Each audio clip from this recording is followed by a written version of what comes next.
Good morning and welcome to the 6th meeting of the Local Government and Communities Committee in 2020, and can remind everyone present to turn off their mobile phones.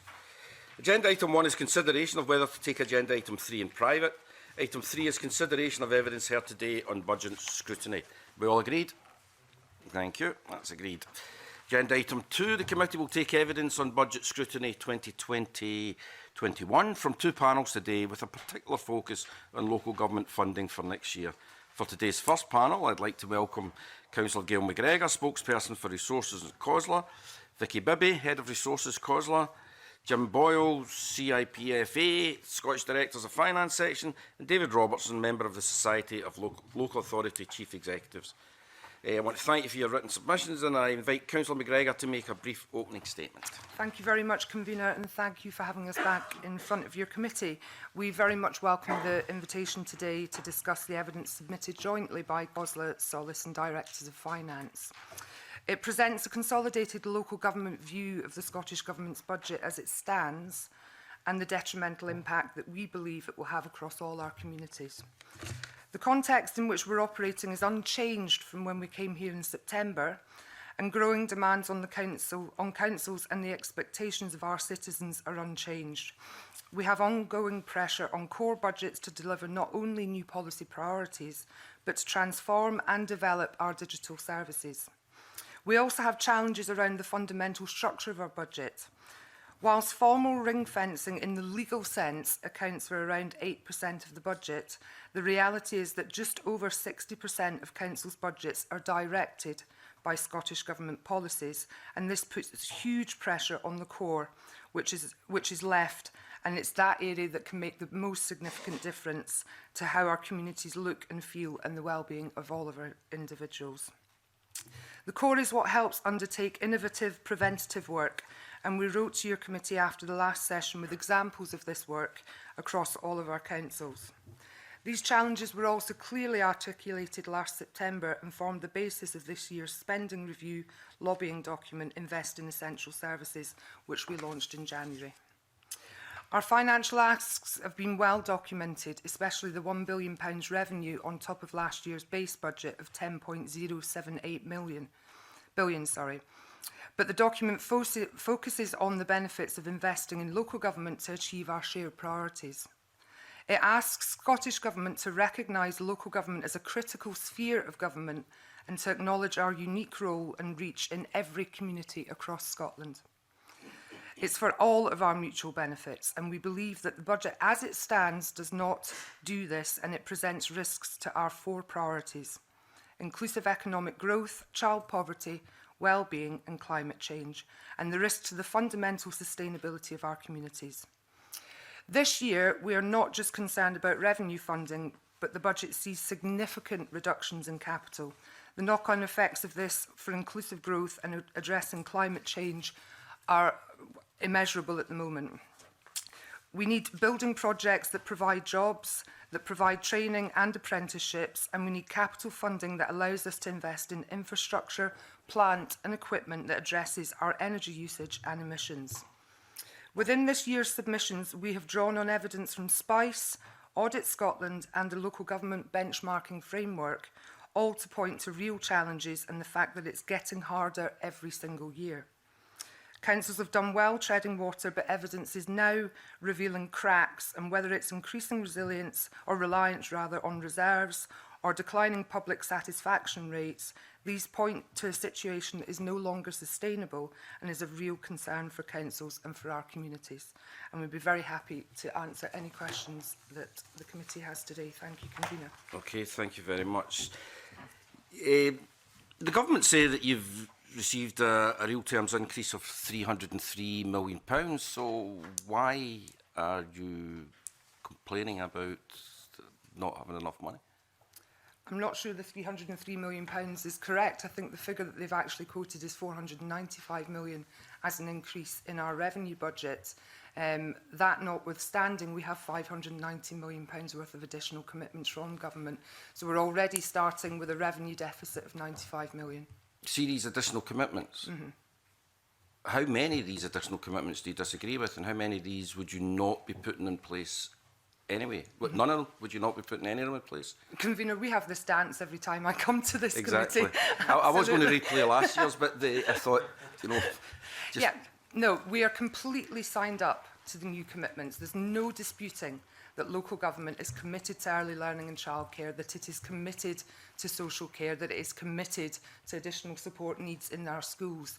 The problem we have was that the Scottish Government said it would fully fund all of its new commitments. And in not giving us full funding, including the £95 million deficit, they are not fully funding because we're funding at the expense of other areas of the council budget.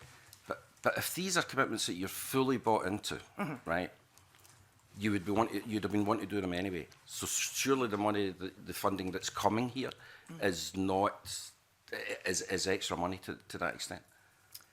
We've welcomed the additional money. I think that that's actually in the opening part of our statement or our submission here today. We're not disputing the commitments. There's many of them that we maybe would not have done it within the timescales that government have put upon us.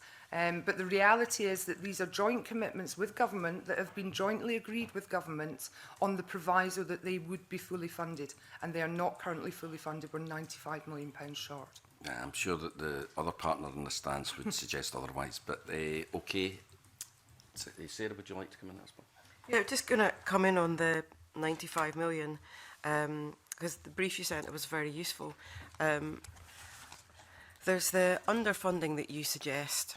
Can I get you to talk about what that actually means in terms of other budgets? Because in the briefing you've sent, you've talked about non-core budget areas like roads, libraries, sports, community facilities, environmental health, and they are going to be receiving less funding. Can you give us a bit of a sense of what that means in practice? Absolutely. I'll bring David in a moment, but as we stated before, over 30% of our budget is the only area that is unprotected. So it's that area that we have to dip into, which is your parks, your roads, your non-statutory, non-protected, non-ring-fenced areas of the council, but they're all part of the building blocks of all the other areas that we do work in.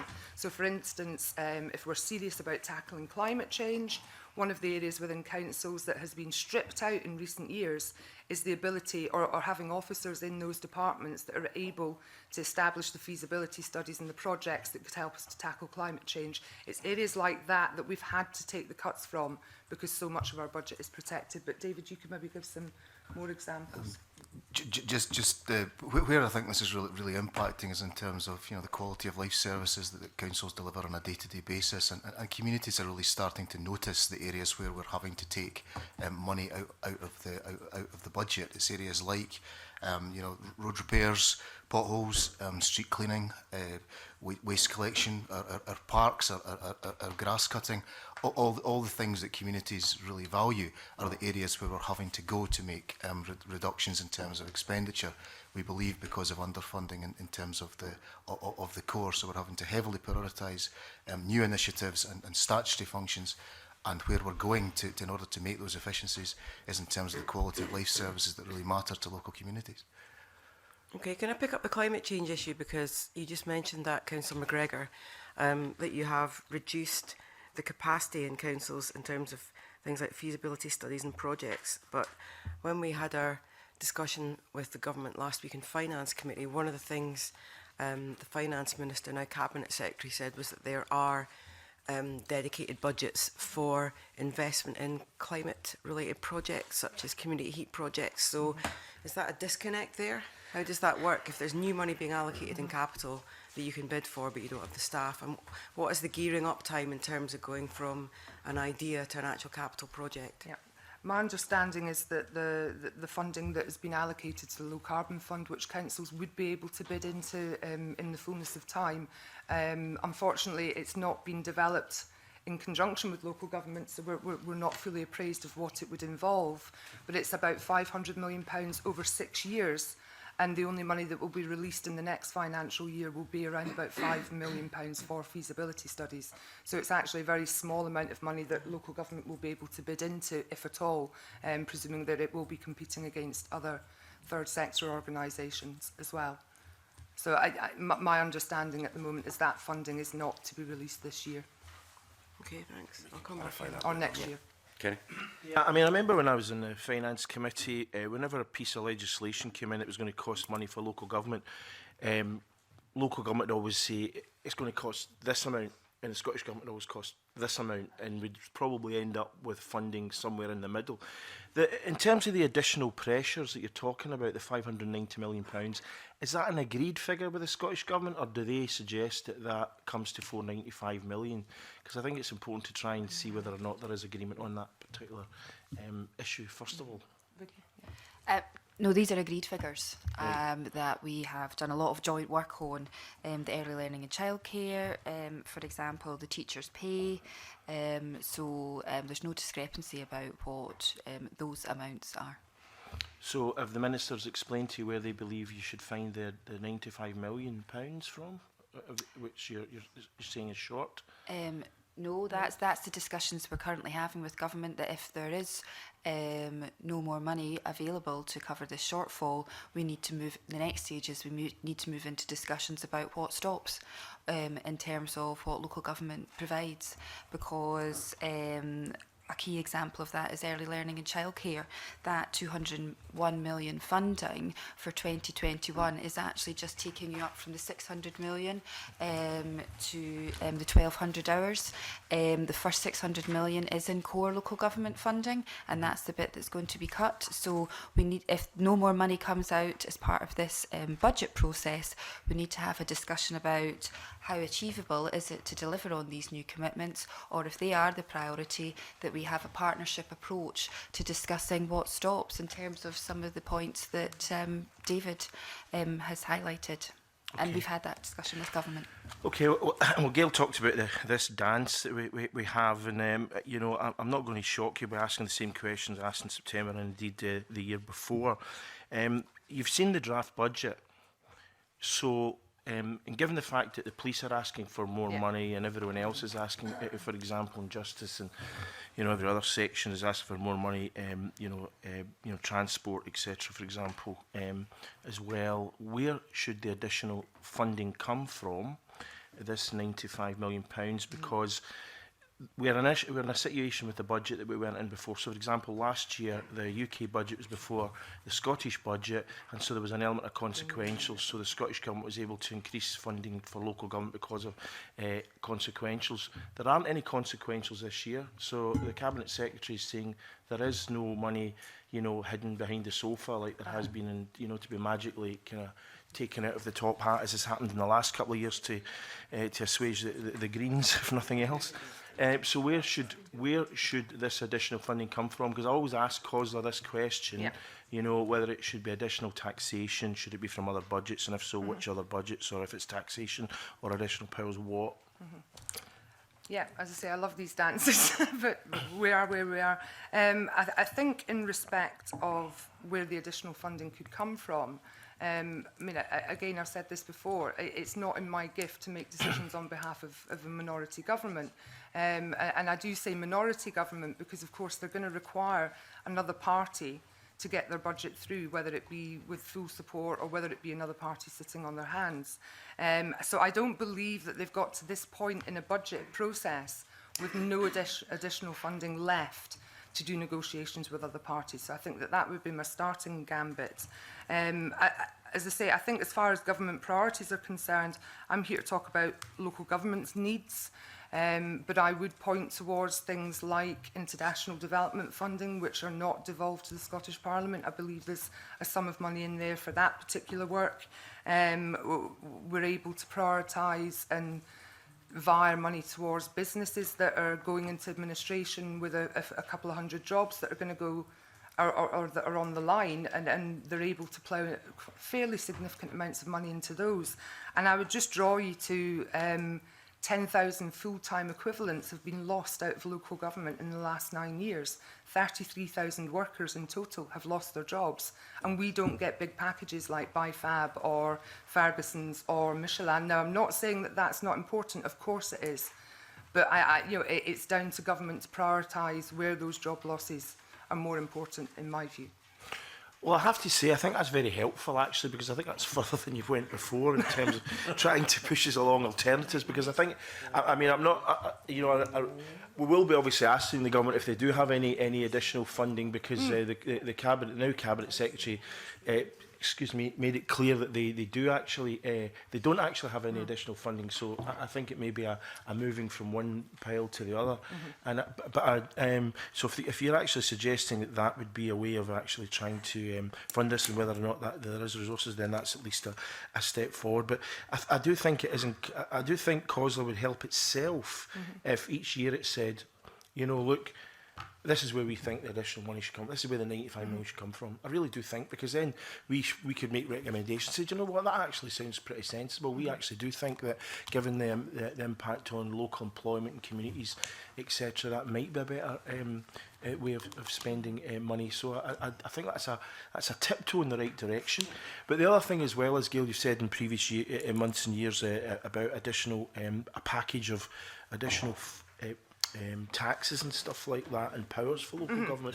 Is COSLA, since the September meeting, given any more thought to what these should be and how much they could raise, and who would actually have to pay them? Jim, did you want to come in on the last point before I move on to this Okay, one? yeah.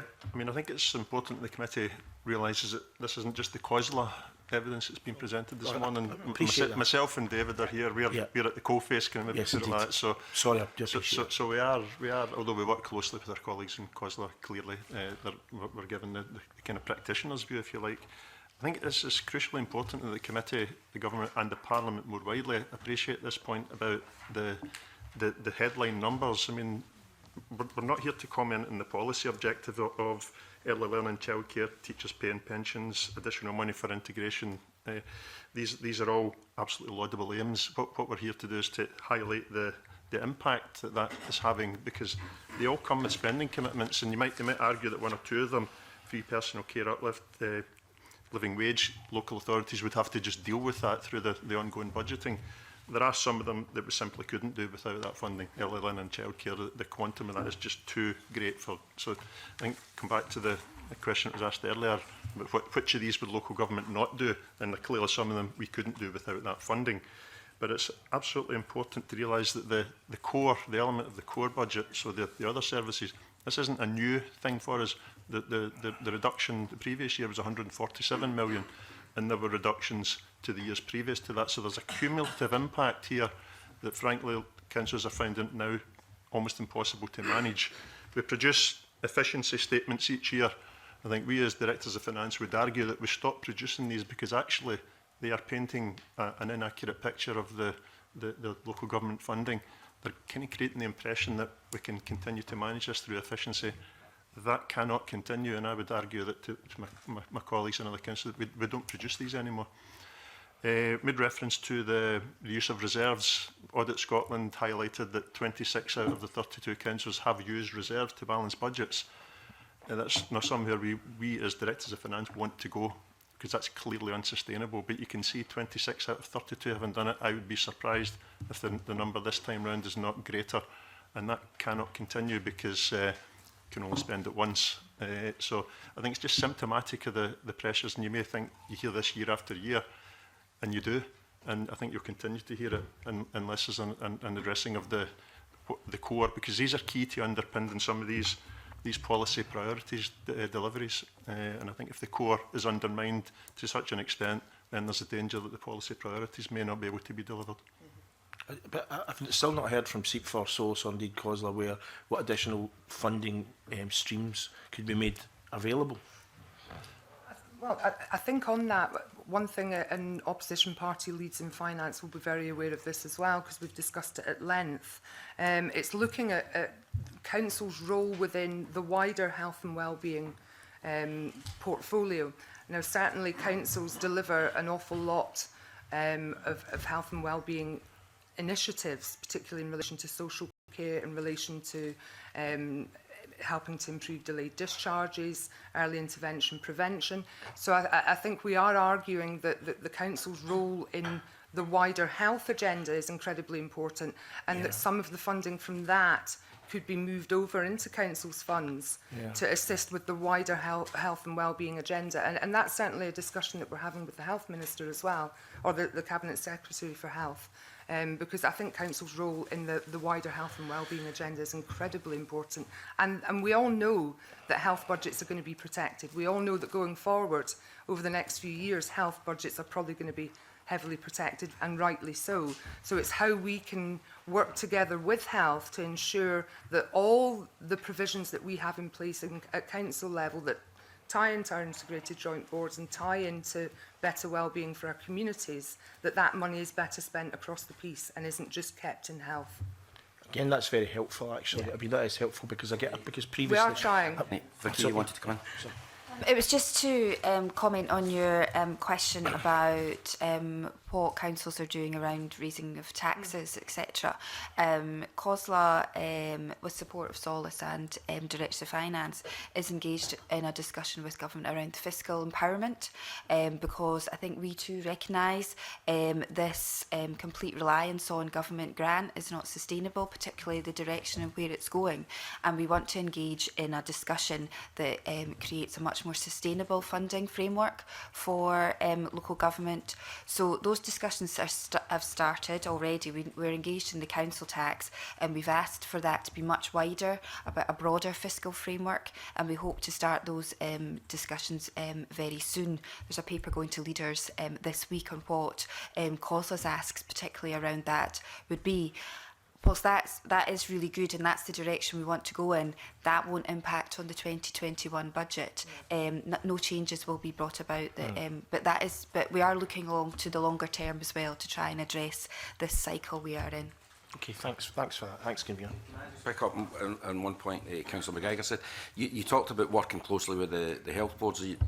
Are you saying that basically what you're trying to do is expand the work of the IGBs then? Because you're already doing that to some extent. That's what you're talking about is what should be happening already.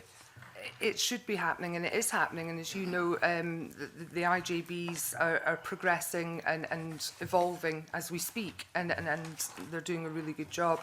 I think the point is that there's a lot of money that goes into health, which we believe, if it were wired directly to councils, could have a greater impact on early intervention and prevention, greater wellbeing that prevents people having to go into hospital. So it's not about taking away from the health budget, it's about utilising that funding at source in a much more constructive way that keeps people in a healthier state in the first place.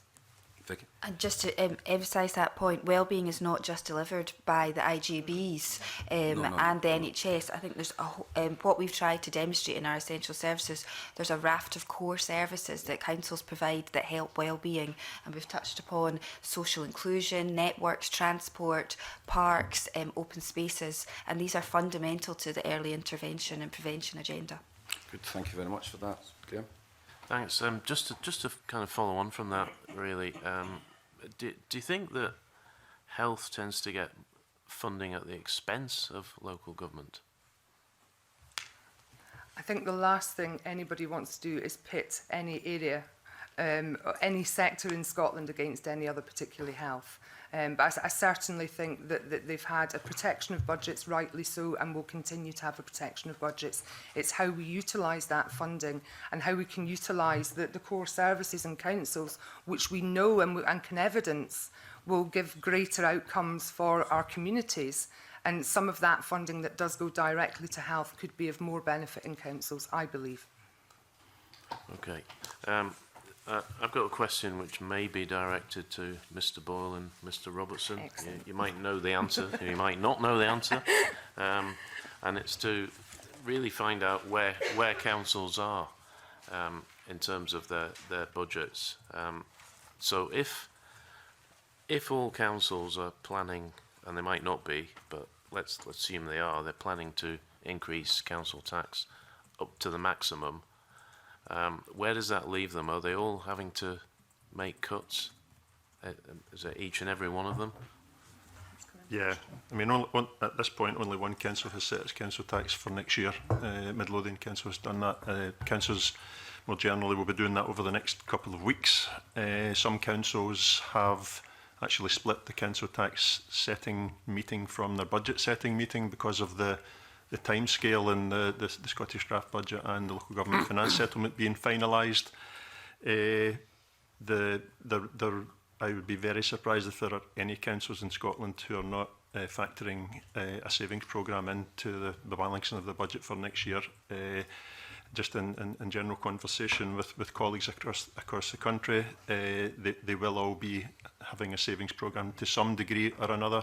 They will all have different, obviously, political stances on the level of council tax that's set for next year. Again, I'd be very surprised if there are any or more than a small handful who are not setting the 4.84 maximum cap. So that's where they are, but it's a pretty common picture across the country, and I think some of the work that's being done by local government benchmarking framework, which shows some of the cumulative impact of the funding reduction, shows the impact on service standards and service delivery, and that's pretty much across the country. So it's a fairly common picture. I think that councils are struggling with reductions in terms of their funding from government, but also struggling to deliver against a range of inflationary pressures, pay and price pressures, increased demands in terms of an elderly population and demography, and that's driving all councils not only to look at increasing their council tax, but also to make significant cuts in terms of their budget. In the example of my own authority, where we published the budget papers last night, we're looking at a further £8 million of cuts next year out of a budget of 200 to balance a budget of 295 million. There's also the drivers around investment in new services and the things that communities want to see, new schools, new care homes, the facilities that we need in order to modernise our infrastructure, investment in low carbon. All these pressures are driving councils to increase their council tax and to make significant reductions in terms of their core budgets, and that's with a fixed that's unavoidable. Right.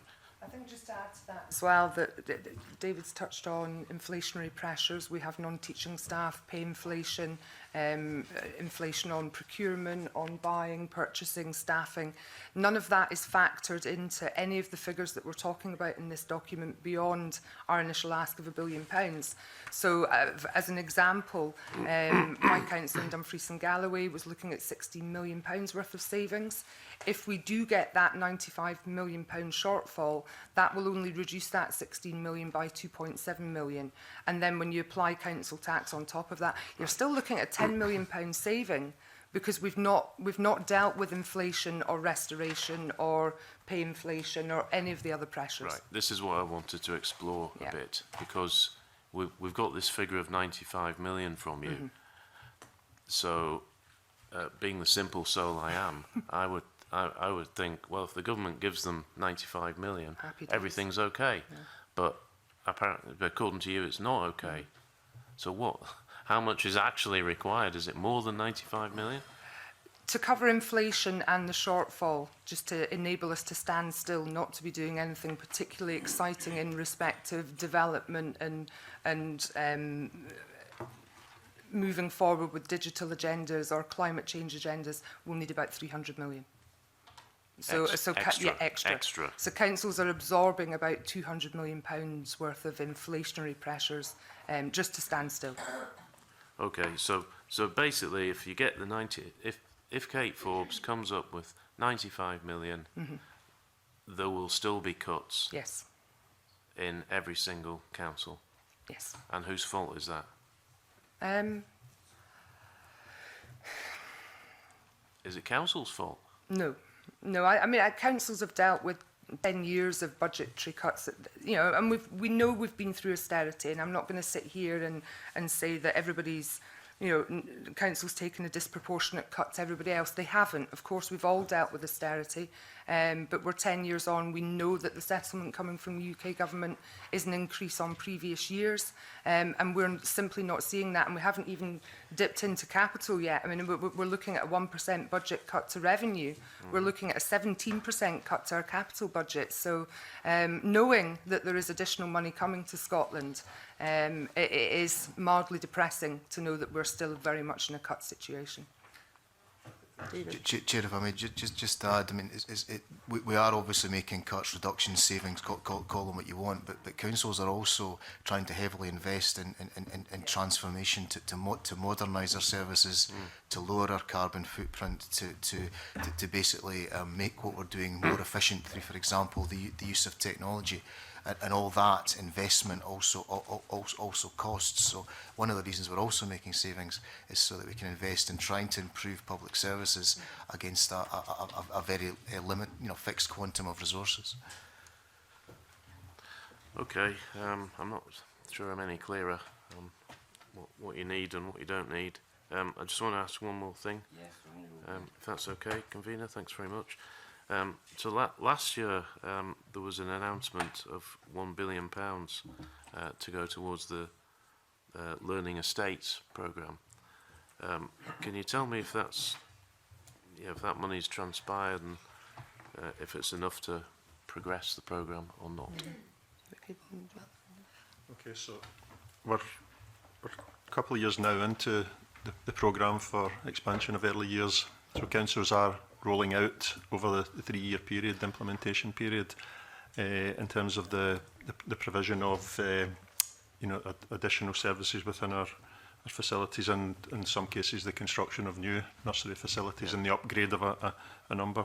So that is progressing well, and we had a long period of discussion and negotiation with government at the time about what the quantum of that would be. So come back to Mr Gibson's question earlier on, we do have these discussions and we do ultimately reach agreement.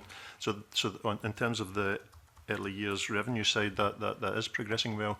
The issue has been on capital, where that quantum was short, and councils have been looking to supplement the funding for the upgrade of the estate through their own capital programmes to fill that gap. So the reduction on the capital programme will make that more and more difficult for councils to do that, because clearly we're trying to manage the whole asset base that we have: roads, education estate more widely, and all the other buildings and assets that we maintain.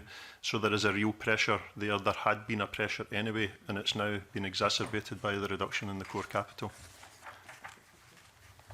Just to add that, so that's the early years funding. What at the end of 2019, the government announced the phase 2 of the schools building programme, the learning estates, and it's £1 billion capital equivalent. So it's a new financing model that's been worked upon with Scottish Futures Trust. And what it actually means is that councils will receive funding once the schools are built to help the ongoing maintenance of those schools. So what the model requires is councils to either put capital investment in to build those schools or use revenue to borrow to build those schools. And I think what this settlement sees is it puts that programme really at risk. The capital settlement doesn't recognise at all that requirement on local authorities to build those schools. So I think, again, as I'd highlighted earlier, if there is no movement on the capital budget, I think we will have to go back to have discussions with the Scottish Government about the impact on that phase 2 of the schools buildings programme, because there just won't be capacity for councils to put that upfront capital investment. How many schools could be at risk then of not being built? Well, we're still at the initial phase of doing the business cases for what those schools will be. So, but we can come back with an update on the details to the committee if you want. That'd be useful. Yeah. Sorry, Jim. Can I just add to that? I mean, there are 11 schools in phase 1 of the learning estate expansion and improvement, but there are also some of the other things within that programme. still under discussion. For example, the nature of the facilities, the energy efficiency targets. So these are still under active discussion between local government, Scottish Futures Trust and the government.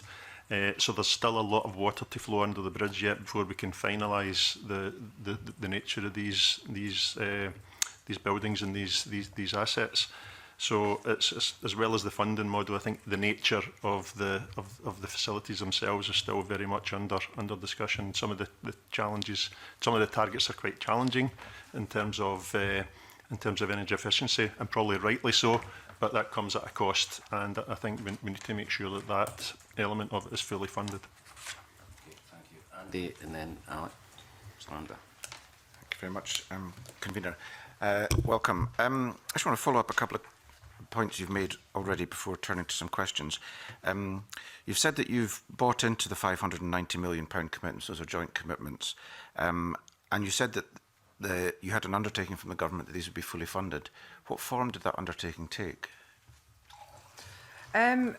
Various forms, particularly in relation to the additional funding for teachers' pay. That was in written form from Mr Swinney. Early learning and childcare was a joint agreement that was jointly signed. Various forms. There's been a couple like the additional support needs, which was a £15 million fund announced by Mr Swinney last year, which is now a continuation. That was a fund that he brought forward, not necessarily in conjunction with us in the first instance, but obviously we're implementing it within schools. So I think there's been various means of security around that additionality. The smaller amounts that have come in year have not necessarily had it in blood, but certainly the big figures we've had in blood. These meetings must be just exciting. Dancing and... You've no idea.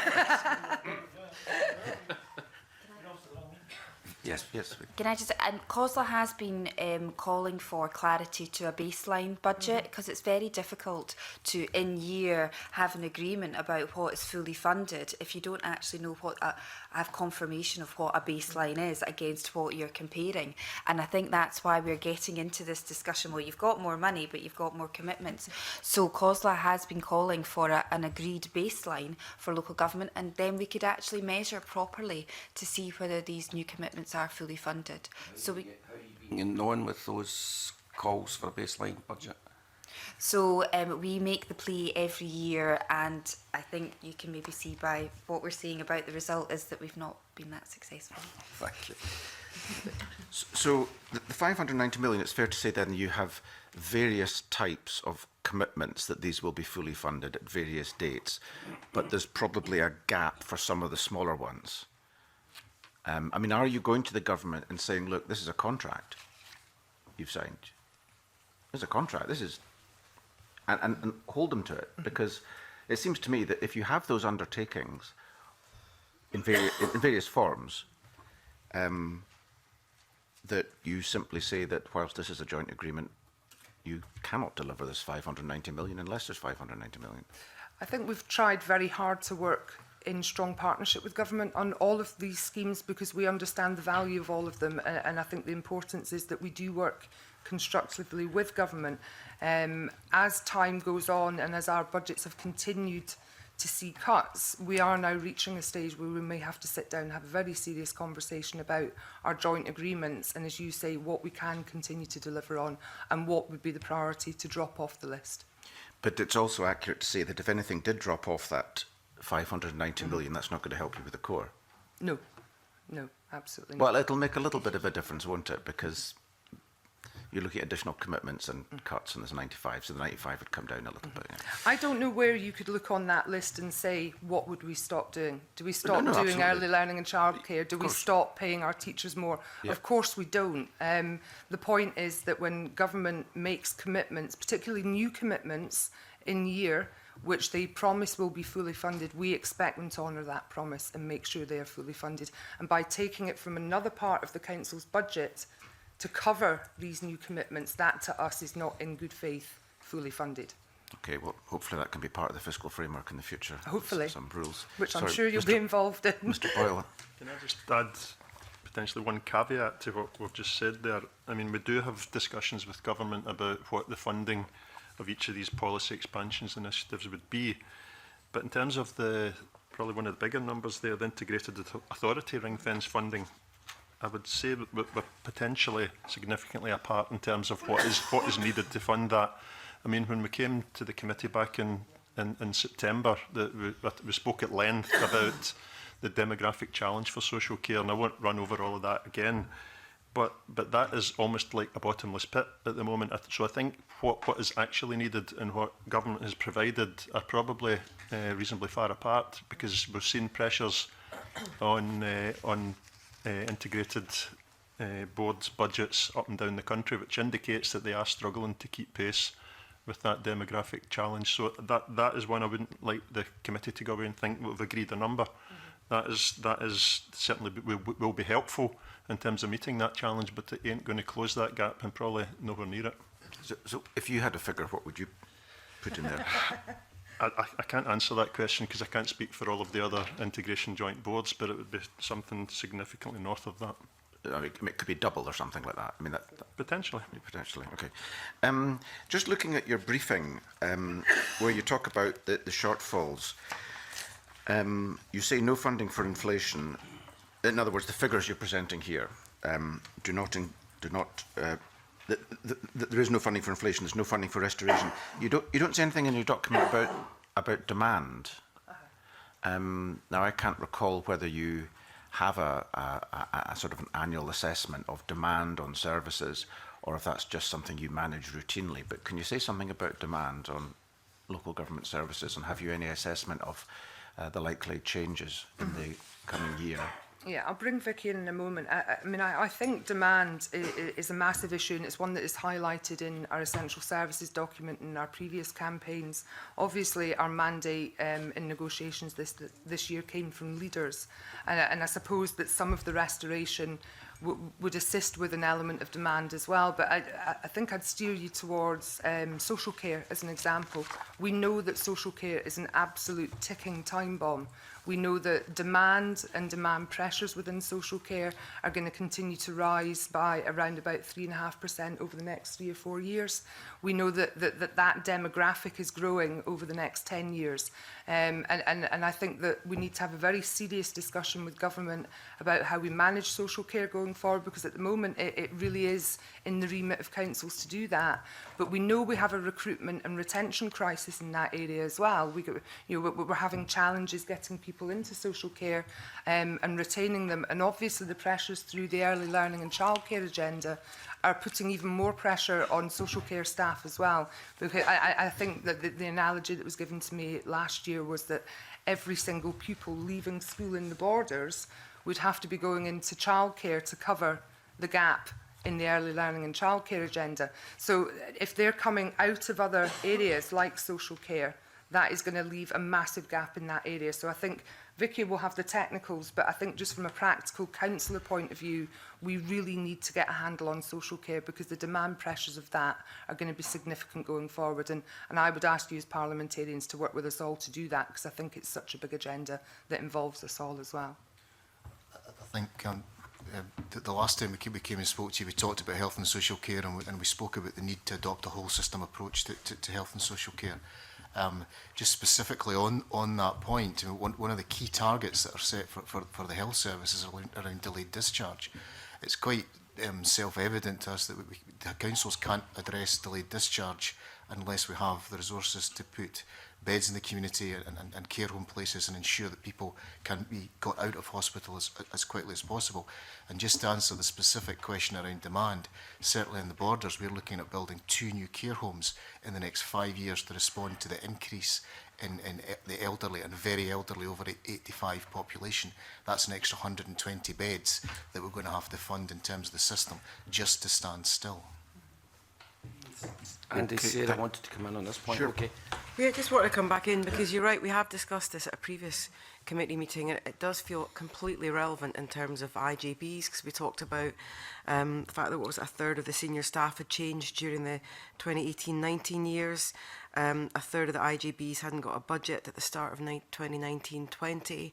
Is there not a total disconnect here? Because you're coming back and telling us on a regular basis there isn't the care staff, but we know from looking at the NHS stats that they are spending huge amounts of money, millions of pounds, on people stuck in hospital whose life chances are reducing the longer they're in hospital.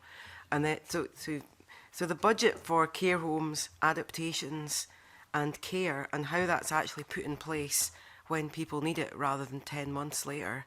I was at a meeting with Age Scotland yesterday where they contrasted getting the adaptation in place in different parts of the country is between 10 weeks and 10 months. So the on-the-ground experience is totally different. So how do you get the resource to actually address what is not a future issue but is a current issue in terms of that resource from the NHS? How does that work at a local level or a regional level? In reality, it's very difficult. And I said the last time, I think I made Mr. Sharp from the Accounts Commission twitch, but I said to you that budgets often get in the way of some of these planning decisions. We need to ensure, in terms of a resourcing, that we can properly plan the demographics coming through systems, that we can get aids and adaptations in place so that people can leave hospital, that there are care packages in place, that there are care home beds to go to, and there's no point in simply continuing to punt money into the acute sector and leave the safety net with a gap in terms of its resources. And the safety net is councils. It's councils that take on the care of these people when they leave the acute sector. The NHS want people through the system as quickly as possible. That's absolutely admirable and completely understandable, but we need to have somewhere for them to go. And if core resources within councils are struggling to meet that demand, the only place they can go is to stay in hospital for longer than they should do. And we need to look at what we can expect nationally in terms of these targets to get people out of hospital as quickly as we can, and make sure the resources are in place to actually fund that when they do leave hospital. And I think from COSLA's perspective, as I alluded to earlier on, our health and wellbeing spokesperson is working very closely with the Cabinet Secretary for Health, and certainly I've been involved in some discussions that have been more finance related with that particular team, and I think that that's a thing that we will progress going forward, that we need to have a joint solution between government and local government as to how councils can assist with the very issues that you've raised.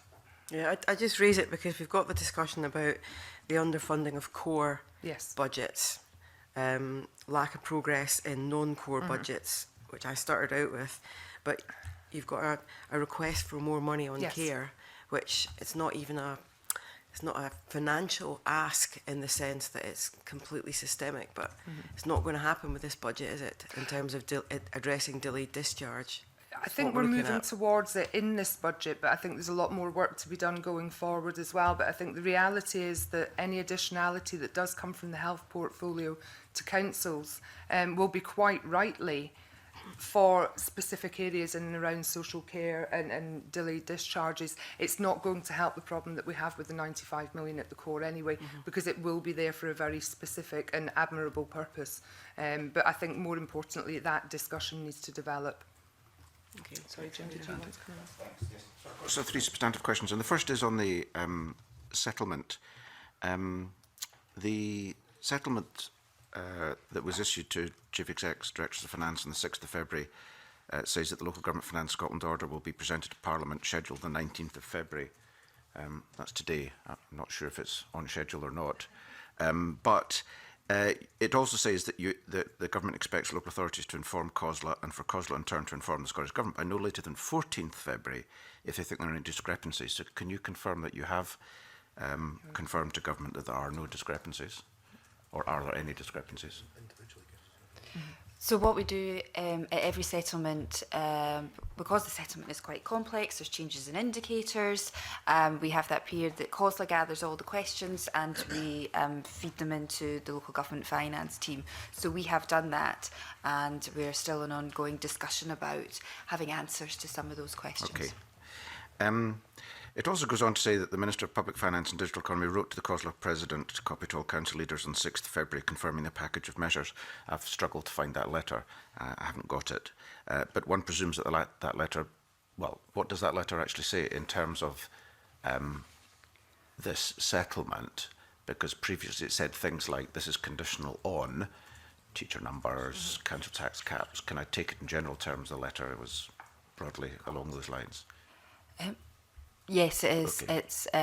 It's got the teacher numbers. It's got the council tax at the 4.84%, and in addition to that, which we're still in discussion about, is that the additional money that for health and social care is predicated on councils maintaining their health and social care budgets at the 1920 recurring level.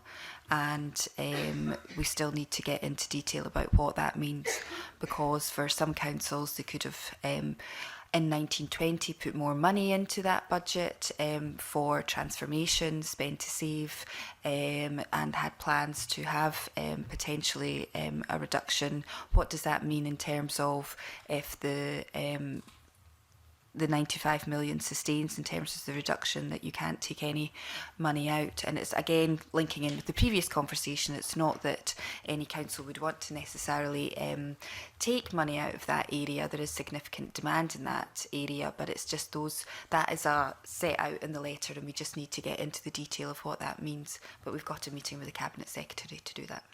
I don't really imagine there'd be a problem sharing that letter with the committee, though. We'd be quite happy to forward that to you. For I think it's helpful because the order itself makes reference to it, and we Absolutely. don't routinely see sight of that letter. Yeah. It also says in paragraph 4 on the circular that the terms of this settlement have been negotiated through COSLA on behalf of all 32 of its member councils. That suggests that this settlement is an agreed settlement. Mm-hmm. What does negotiated through COSLA mean? Okay, it's not an agreed settlement. I can confirm that at this stage. An agreed COSLA on behalf of 32 local authorities is, I think, a historic decision that was made, that the Cabinet Secretary at the time would not negotiate with councils directly and would negotiate with the negotiating team from COSLA. Okay, right, fine, thanks. And coming back to the council tax, of course, the Scottish Government doesn't set the council tax. Individual councils do by law. Mm-hmm. So they have no power to impose any caps other than by referring into a letter and saying, if you don't do this, what we want, then we're going to sanction you in whatever way. I mean, it is still the position of COSLA that they disagree with the idea of anyone else telling them what. Yeah. Yes. And moving on to the non-domestic rates, I mean, there was an interesting kind of change in the budget this year in terms of the introduction of an intermediate and higher property rate in the non-domestic rate structure. Were you consulted about this? No. And it will have software implications, so actually for issuing bills. So we are in discussion with government about that. We weren't consulted about it, and it has got implications for councils. So this is quite a significant change in your taxes that you weren't consulted about. Yes. Do you agree with the proposed changes? We weren't consulted on them. Do you agree with the introduction of an intermediate property rate? COSLA doesn't have a position on it. Doesn't have a position on it. Okay, fine. Thanks for that. That's all for a moment. Okay, thank you, Andy. Alexander? Thank you, Camilla. This morning you've given us a very good overview of really where we are. You talked about things getting harder and harder each year. You've also given an indication as to what councils believe the draft budget, the implications it will have, and councils of length and breadth of Scotland have already come out with some very strong views and opinions about what that means to their services and what that means to the facilities that they have, and the commitments that they can give to their communities. And that's still very much seen as a funding crisis. Nobody is coming out saying that what we're getting is going to be enough. So the government itself have said that their commitments are fully funded. But from my discussion and what you've said this morning, that would certainly not seem to be the case, that these new commitments that they want you to are fully funded by this draft budget. No, they're not fully funded. There are £590 million worth of new commitments, Yep. and there is £495 million to pay for that. So when you're talking about the long term, and the government have talked about trying to ensure that there's some length in the whole of this process. What reassurances have you had from the Scottish Government that there has been sustainability and there is going to be some credibility going forward? Because what we've seen year on year at this situation is that we stumble from one event to the next, and councils attempt to bridge the gap with their increases in charges, with their increases in tax, and all the things that they can do.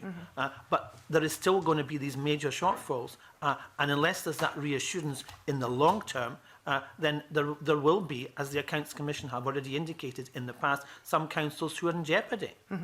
Yeah, I mean, look, we know that the cracks are beginning to show, and you know, we don't want to be the organisation that always just comes cap in hand for more money and more money and more money.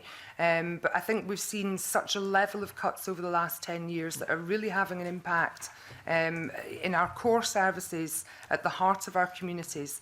And we've also seen, as you're very aware, more and more ring fencing or money wired towards a specific thing. Now, as I've said before, some of those are incredibly valuable and that we will work with government to deliver them.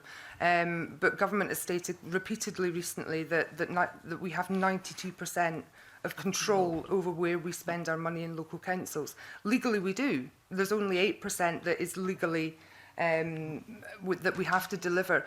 But we have so many directed policies from government now that local autonomy is becoming less and less and less. And I really believe that we need to move back to greater local autonomy and greater ability to spend the money where we feel locally it will have the most impact. And you've already indicated today through the questioning that some of the projects that you've got in place at the moment may well be in jeopardy going forward, because you put that in your short-term and medium-term plans that was going to happen, and now you're finding that may not be the case, that there is a shortfall and that there will be added consequences to that. So you're not able to fulfil some of your medium and short-term financial plans because you're not having that sustainability in the long term that gives you that chance to make sure that does happen. And as the Director of Finance has already said, you know, reserves are being used. You can only go so far before some of these councils would implode. And a number have been identified through Audit Scotland and the Accounts Commission as being in that dire situation that they could have to get special measures or get more support to sustain the facilities that they have at present. Chair, one of the things which we'd avoid the annual dance, and I think it's a really practical thing that the Scottish Government could do, is to adopt longer-term financial planning in terms of the local government settlement. And there was a commitment made last year on the back of the budget that we would look to move towards, for example, three-year budgets, so that councils could get greater planning certainty in terms of the resources that we'll have available. Simply getting an annual statement every year where we don't know, you know, how much money we're going to have to spend on the delivery of public services next year is highly problematic for us, and that move to joint three-year budgeting could be really, really helpful. And that would give you the flexibility. And that has been promised by the Scottish Government, but that has not materialised as yet. Not yet in terms of the settlement, no. Okay. Can I point out that, I mean, I actually agree with 3-year funding, but, you know, when we're in a situation where we don't even have the UK budget yet, I think it's a bit difficult for us to be looking for long-term planning when we're struggling to be planning for this budget on a one-off basis, including the local authorities, which has been extremely difficult. Be helpful with that, as I say, having worked very closely with Scottish Government this year, we've acknowledged that the delays to the UK Government because of the general election and such like has caused problems for us as well, so which was why we worked so constructively with Government, said to them that we didn't require multi-year indicatives at this stage, that we just needed to push on and get this budget through as quickly as possible. So although that would be our preference and we do need longer term planning, we've actually helped to facilitate getting this budget forward and getting it through because we need that certainty for councils as quickly as possible. You want to come in, Mr. Boyle? Yeah, so, I mean, just in terms of, just to add a wee bit to that, so that as well as the kind of financial sustainability of local government generally, which we've talked about, and we see the impact of specific budget reductions. So if a school closes, you see the impact of that is no longer there. So some of that is really in your face. But I think that there are also maybe some difficulties kind of more below the waterline in terms of being able to push forward how we cope with the financial challenge. So the ability to do the transformation work, to the digital transformation and all the other service transformations becomes so much more difficult because we just don't have enough people there to drive that forward. And the other thing that I think is also in jeopardy, and we gave you examples the last time round following our appearance at the committee of a lot of good early intervention work that's happening across the country. I think the reality is there's not enough of that happening to be able to cope with the demand issues that we talked about. And again, that's because the core funding is so much under pressure. So councils are really just struggling to keep the head above water, keep the core services going, but the ability to do the kind of more exciting and forward planning work is being compromised. Okay, thank you. Thank you, Alexander. Annabelle? Oh, thank you, Convener. Good morning. Yeah, I mean, obviously, the point was made, I think, by the Convener a moment ago. The UK budget has been delayed till the 11th of March. That's the latest info we have. And, the UK general election was on the 12th of December, so that's 3 months ago. So I think people can reach their own conclusions about that. I mean, obviously, the budget has to be set against the context of the UK financial processes. And in that regard, the cuts to the Scottish budget from the Westminster government over the last 10 years has been in the order of around over £1.5 billion. So I think it perhaps is important that we all recall the circumstances in which we're all operating, because otherwise you're only looking at half the picture, and I'm sure nobody would want to do that.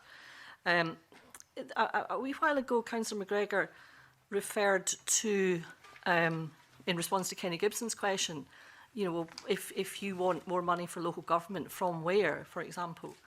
And Councillor McGregor was very forthcoming in suggestions, one of which was looking at international development.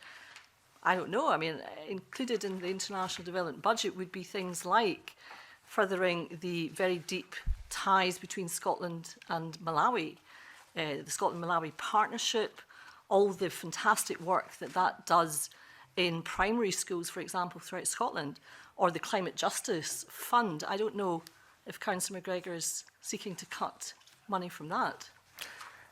As I say, there's things we can look at. My daughter actually went out to Malawi as one of those school programmes. You'd be ashamed to drop the ladder after your daughter's experience. Absolutely. No, I'm saying that I understand the value of these programmes. I'm saying that if there are areas to be looked at, then something that would appear to not be devolved to the Scottish Parliament would be a good start. In respect of delays to budgets, yes, it has been problematic. We're aware that it has, which is, as I say, is why we've worked so swiftly and constructively with the Scottish Government to map out a framework for this year and continue to do so. And I think there is a general acknowledgement that Scottish Government has indicative figures and have been able to give us a broad budget overview at this stage, but particularly in respect of capital, there will maybe need to be, we're now in what I call second phase of negotiations now, and post the UK government's budget, whenever that may be, we will need to go into a third stage of negotiation with Scottish Government. And I think that we've been very open to that and very understanding towards that this is a problem for all of us in Scotland, and we're just trying to do the job that we're doing, Sure. but we're trying to be flexible. I mean, on the issue again of, if you want and say you need X and where's it to come from, I mean, obviously you'll be aware that the Scottish Government is spending around £100 million per annum mitigating the hugely negative impacts of Tory austerity that you'll see in local council areas throughout Scotland, the really negative impacts on people's lives that everybody's having to come in to pick up the pieces in connection with Scottish Government, local authorities. So that's £100 million that we don't then have available, which is a real pity if we're talking about things that we could better spend money on. On the issue of ring fencing, it is indeed the case, when I was looking at the stats, that the current ring fence budget is around 8%. So I'm just not quite getting, when Councillor McGregor responded, I think, to Alexander Stewart a minute ago, saying that there was more and more ring fencing. In fact, as far as I understand it, the ring fencing under the last government, Labour Liberal government, was £2.7 billion, and now ring fencing is £0.9 billion. So that would seem to be an enormous reduction in ring fencing. But Councillor McGregor seemed to suggest that it was going in the other direction. Again, our essential services document very clearly shows where that has happened, and I'll pass to Vicky in a moment. But we need to define sort of legal ring fencing, which is around about 8%, and policy commitments and policy announcements and direction of policy from this government, which has put an enormous amount of ring fence, sort of centralised pressure on local government. But Vicky, you could... Yeah, so I can probably give you a few examples. We've got, sorry, I'm going too close to the mic. So in the settlement, as referred to by Mr Whiteman, we've got a number of conditions that the government would like local government to honour. So maintaining the teacher-pupil ratio. So that's not ring-fenced in the legal sense, as Councillor McGregor says, in the settlement, but that does put significant restriction on local authorities to not reduce that spend. We're seeing in the letter this year that maintaining the contribution to health and social care, that's 4 billion of the settlement that can't be reduced. So that is effectively not the legal sense of ring fencing, but is not allowing councils to do any changes. It's restricting that part of the budget.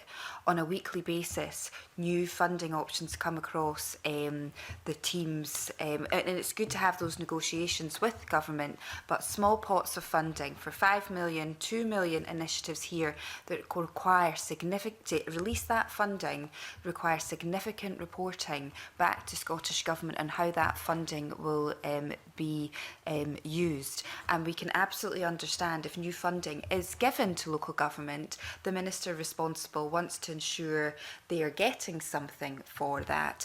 But what we've been calling for a long time is that we agree the outcomes. What are we wanting to see?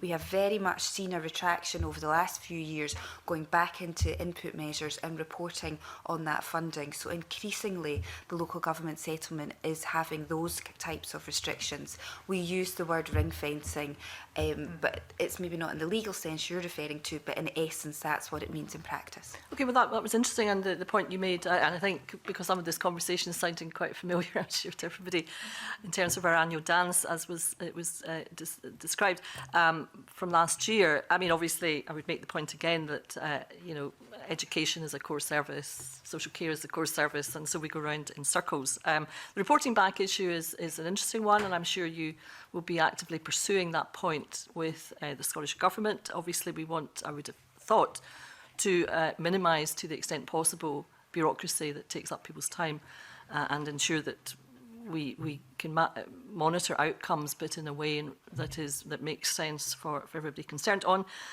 two last questions, if I may, Convener. On early learning and childcare specifically, are you confident that thus far the money that has been given to local authorities for the rollout of ELC has actually been spent on ELC? Or has it been managed to be sort of used in other parts of the budget? It comes to local government as a specific grant, and as such has to be spent on the purposes intended. So the ability or the desire to use it for other purposes is not there. And any creative accounting that could be employed in that regard? I don't even know what that term means. Just going to ask the question. Last question, if I may. And I appreciate that for this year's budget it's not where we're at, but it is an important issue, and one I have raised before, which is the development of a meaningful approach to shared services on the part of local authorities in Scotland. And I just wonder where that debate is, because you know, we raise it every year and it seems to be a good thing. And actually, if you look across Scotland, there's only a few really good examples of it, which I would have thought they could be the exemplars and further services could be developed. Yes, and I think COSLA's position is the same, that where there's a good business case to do so, it will be explored. But I think we need to move, we're trying to move that conversation into a more place-based approach, and I think that's where the real opportunities lie. in terms of shared services across public sector organisations, and we are in those discussions with the Scottish Government, particularly around the local governance review, about how we can look at place-based approaches to shared services, which will really align priorities, realise efficiencies for delivering services to communities rooted in the place. Okay, thank you. Thank you, Convener. Thank you. Kenny, and then... Yeah, thanks very much for letting me in again, Convener. I know of at least one local authority that won't be having any cuts this year because they've actually, reprofiled their loans from 20 years to 35 years, freeing up a considerable sum of money, which means we'll be able to fund their transformation programme. Are other local authorities exploring that? Mr Boyle. Yes, we're due to the changes in the 2016 regulations that we fought long and hard with, mainly through David, with Audit Scotland and Scottish Government last year.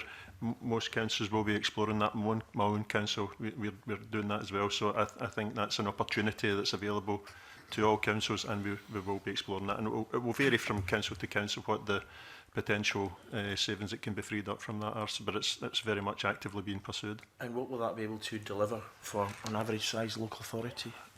Well, I mean, as I say, it will depend from council to council what the asset lives that were originally taken would be. But you know, for some of the councils, it could be a significant sum. You know, it could be in the hundreds of thousands, if not millions. So it's certainly a freedom that we welcome. We fought hard for. So obviously the obligation on us is to use that power. So we'll be looking at asset lives and looking to profile some of these assets and extend the debt as well. So a very, very live issue for us. And David, Jim's been saying you've been doing a lot of work on this. Are there any local authorities that you feel are kind of leading the way in this, and are there others that you feel perhaps are not giving it as much attention as they should be? And to follow that on, Gail will be asking what COSLA's role is in terms of pushing this matter forward, and what kind of resources across Scotland you feel could be freed up on an annualised basis. So there was a very long-running debate with Audit Scotland about this whole principle about loans fund reprofiling last year, and the conclusion to that was that Audit Scotland accepted that what we proposed to do from the Director's Finance section was absolutely in line with the legislation. I can't quote specific examples from councils, but my understanding is that all local authorities across Scotland are looking at this and are actively pursuing that as part of the budget process. And as Mr Boyle says, how much saving they can make from that approach will depend on decisions that they've taken in the past around asset lives, etc., and how they're managing their debt profile. But my understanding is that all councils are looking at this, and it is a significant benefit to councils in terms of their general efficiency, and that will mitigate cuts in other areas. I'll defer to Vicky on that. Sure. Mr Gibson, thanks. So COSLA was heavily involved with Director of Finance in the negotiations with Scottish Government around this, but in all of those negotiations, the fundamental pillar to all of this was taking a prudent approach to how you account for, and I think that's what we try to absolutely ensure, that there needs to be financial accountability and prudence to looking at your debt profile. It wouldn't be COSLA's role to say to councils, you should be doing this or not. That's not, we're a membership organisation, so that wouldn't be COSLA's role. But what COSLA's role is to support councils and have this flexibility where it's appropriate to do so. And I think COSLA did that in conjunction with Director of Finance in the negotiations with Scottish Government.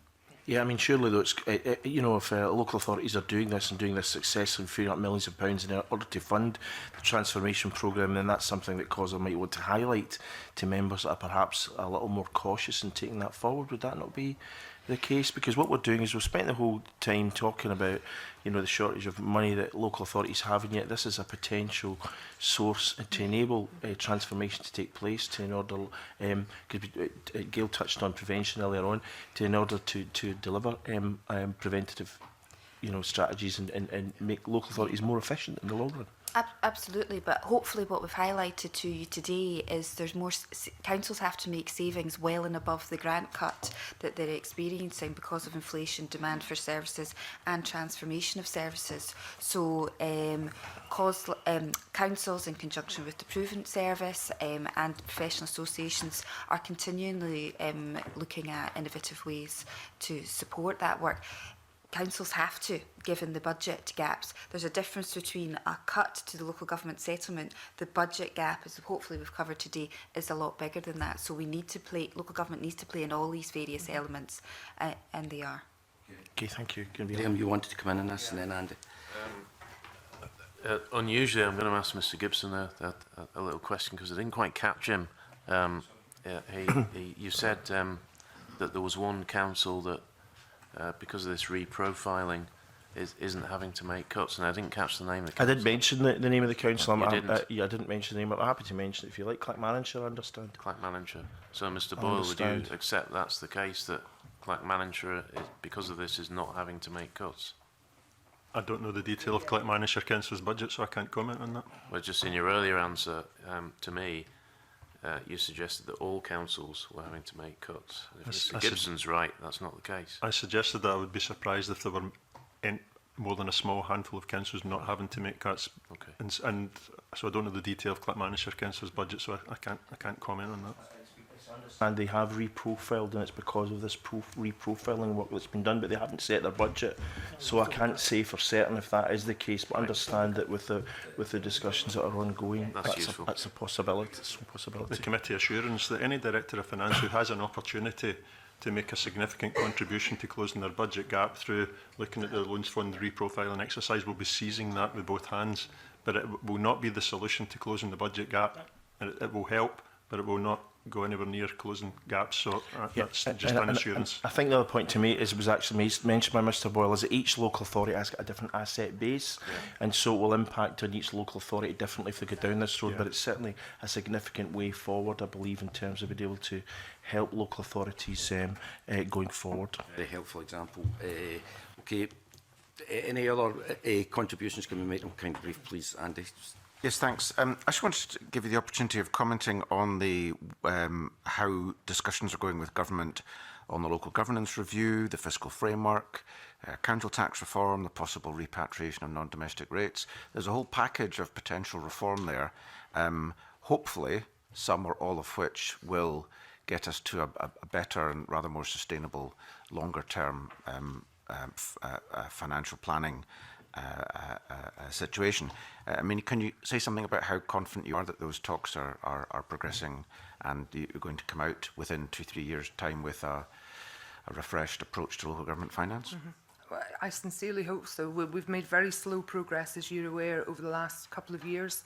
We had hoped to make greater progress last year on the back of the last budget. However, around the fiscal framework, I think we've made some significant progress. We now have written confirmation from Ms Forbes that we will engage and work towards developing a framework for the fiscal framework within this parliamentary term, which I think is a fairly big piece of work to be done within the next 14 months. But it's good that we now have that written confirmation that government's prepared to work with us to achieve that within the next financial term. So I think we are very much moving forward with that now at pace, which was exactly what council leaders had asked for. So that's been very welcome. In respect of NDR and I think then, just to add to that, as I mentioned earlier, there's a paper going to leaders on Friday this week, which Scottish Government came back to us and asked us for us to develop the scope of that work, of what we would like it to do. So in conjunction with professional associations across local government, we have been doing that work, and there's a paper up to leaders on Friday for agreement on that scope, which we'll be then sharing with Scottish Government.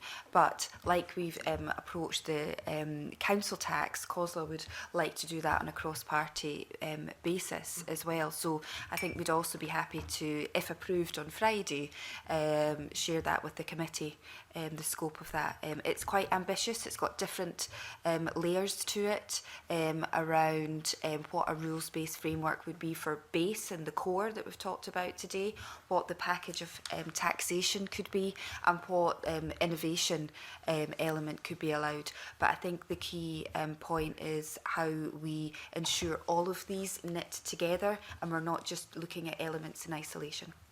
Okay, thanks. Okay, thanks very much. Sarah, Yeah. you want to come Just back on? a couple of very brief questions. One on climate change, because in my first question I mentioned it, and it's actually come back several times. It's one of your core priorities, one of the 4 priorities. It's also one of the Scottish Government's priorities. But I'm just trying to pick up if there's a disconnect, because there are major funds going to climate change in terms of bus investment, active travel. We've briefly mentioned community heat networks. Is it the case that with all of those, they are major capital investment funds that you need revenue to have the right staff to direct the infrastructure? What is the disconnect there? Because these are, again, immediate priorities and there is money in the budget. And the disconnect, for example, you've talked about roads maintenance, cycling, buses, it cuts across that modal shift to zero carbon if the roads aren't adequate. So what conversations have you had with the Scottish Government about that disconnect? I mean, obviously, it's not part of my specific portfolio. I deal with the money end, but certainly, Vicky, do you want to? Yeah, so I think, unfortunately, we've not had detailed discussions on all these bid funds, and COSLA has a concern around bid funds for the points raised that they can be quite bureaucratic and resource intensive to allocate these funds. And whilst we welcome additional money coming in for climate change, the key plank of our essential services document is about how we systematically deliver services in a greener way. So local government in the general day-to-day services need to be funded as well. We need to speak with government, and we're eager to do so, about the detail of what is actually required with these funds. Often not, they require match funding. So you can access the grant if you will accompany 50% grant. I don't know if that's the case. We've not had those detailed discussions, but if that is the case, we will have concern again, given the capital settlement. But we don't know yet. We need to explore those discussions. And some of the grants that have been announced, as Councillor McGregor mentioned, the figure could be spanning over 5 years. So we actually need to understand what is the profile of that money and how soon it can be accessed. That's very useful. And a last question on Brexit. It's not come up today, but in terms of forward planning, obviously there's an issue with services like care services, where we've used a lot of European citizens in the past. Where are you in terms of investment from the Scottish Government, or planning services now in terms of staffing or other issues? I think councils have been very good at being reactive and proactive right the way through the entire Brexit negotiation process, and will continue to do so. When we've had an announcement last night from the UK government around immigration systems and what they refer to as low-skilled workers, so we'll now have to go away and look at that and see what impact that will have on local government. But we certainly have very good teams within COSLA, particularly within the migrations team, that cuts across all our policy areas, and they will be working very hard to ensure that we have the capacity and that we're coping with any proposed pressures due to Brexit. But David, do you have anything to add?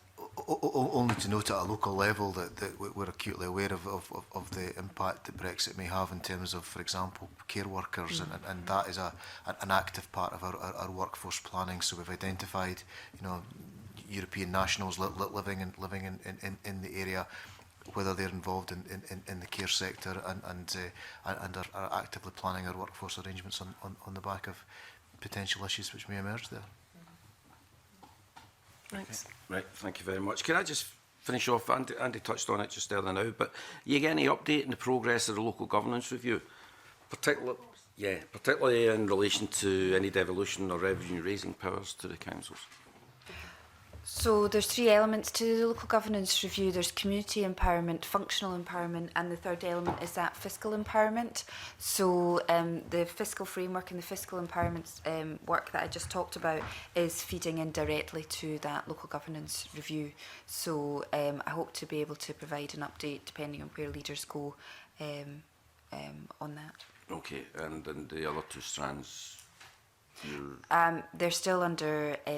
I understand there was a meeting last night, which I wasn't at. So, but the discussions are ongoing around it. okay, thank you very much.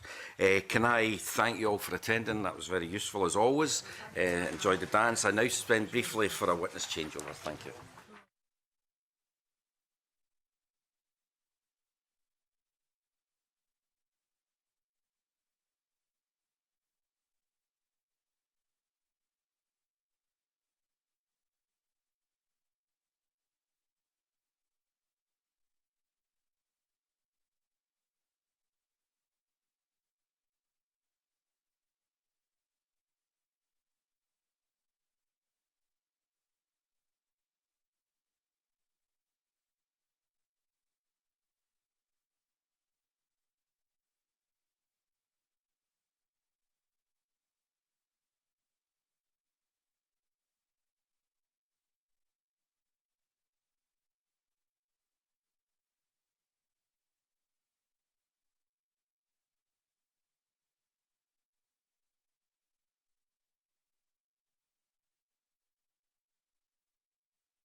For our next evidence session today on the Scottish Government's budget for 2020-21, I welcome Aileen Campbell, Cabinet Secretary for Communities and Local Government, and Kate Forbes, Cabinet Secretary for Finance. I take this opportunity to congratulate Kate Forbes on her new role. They're supported by Graham Owenson, Team Leader for Local Government Finance, Local Taxation Policy and Business Rates, and Shirley Lang, Director for Housing and Social Justice, Scottish Government. In this session, there's an opportunity for the Cabinet Secretaries to respond to some of the issues raised about the local government budget in the earlier session, to any other matters of committee relevant to our remit, including housing budget. So I'd ask the Cabinet Secretaries if anyone would like to make an opening statement. Thank you, Convener.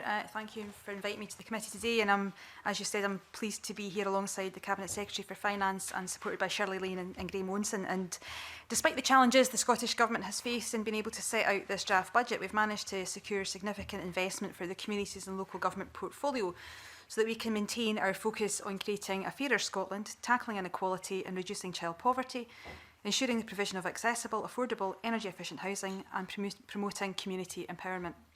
And I'd like to highlight a few of the commitments we have made in this budget. Child poverty is a key focus for me, and this government and this budget sets out new spending of £21 million for the Scottish Child Payment, which will be worth £10 per week per eligible child. The first payments will be made by Christmas this year for children under 6. In addition, the budget offers enhanced support for a wide range of other programmes tackling child poverty. Housing is a key component of Scotland's infrastructure, and we aim to publish a new infrastructure investment plan and the capital spending review by June 2020. To support our communities, I'm delighted to confirm we're investing over £843 million in 2020-21 in our commitment to deliver 50,000 affordable homes this Parliament. Following your pre-budget scrutiny, in which you heard that stakeholders were looking for certainty to be provided of the continuation of funding for affordable housing, I'm also pleased to confirm that we're committing a further £300 million for 2021-22 ahead of the spending review to ensure that delivery of affordable housing continues once the 50 target is reached.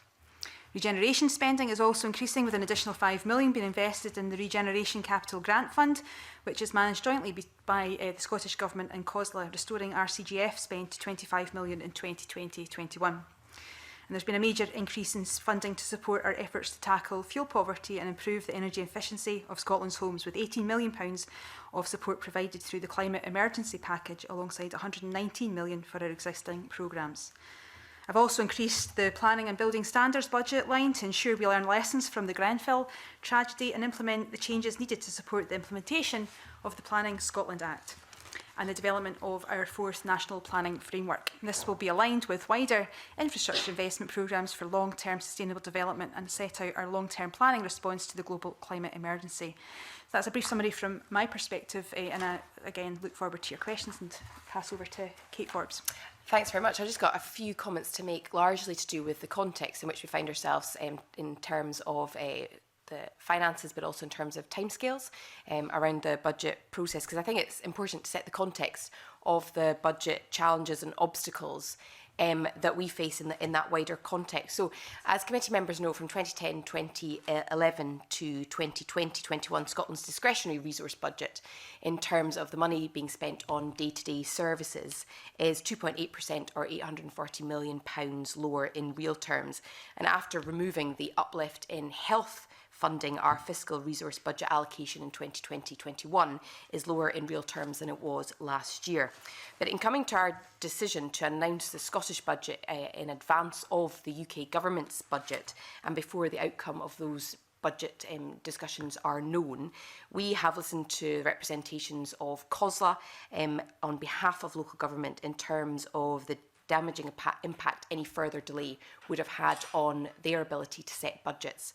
And there's obviously implications too for ratepayers, including council tax payers. So our decision has meant that we have published our budget in advance of the UK Government's budget, but there are implications because we still don't have the guarantees on what the total budget might be available to Scotland next year. So our assumptions in the budget around Barnett consequentials are based on provisional economic forecasts, and we've also taken decisions on devolved tax policies without knowledge of future UK tax policy. So when it comes to the anticipated consequentials that we have baked into the budget, a lot of that is based on a Tory party manifesto from December's election. Despite all that, this budget is focused on our 4 key strategic aims, which are improving well-being, supporting inclusive economic growth, responding to the global climate emergency, and tackling child poverty. And my last and final point is that this year we have delivered a funding package of £11.3 billion for local authorities, which is an additional £494.4 million for vital day-to-day services, which is a real terms increase of 3%. And that builds on our funding local authorities last year. Alongside that increased revenue funding this year, there'll also be the flexibility to increase council tax by up to 3% in real times, which is 4.84%. So taken together, councils have the potential to access an additional £629.3 million of revenue funding for essential frontline services.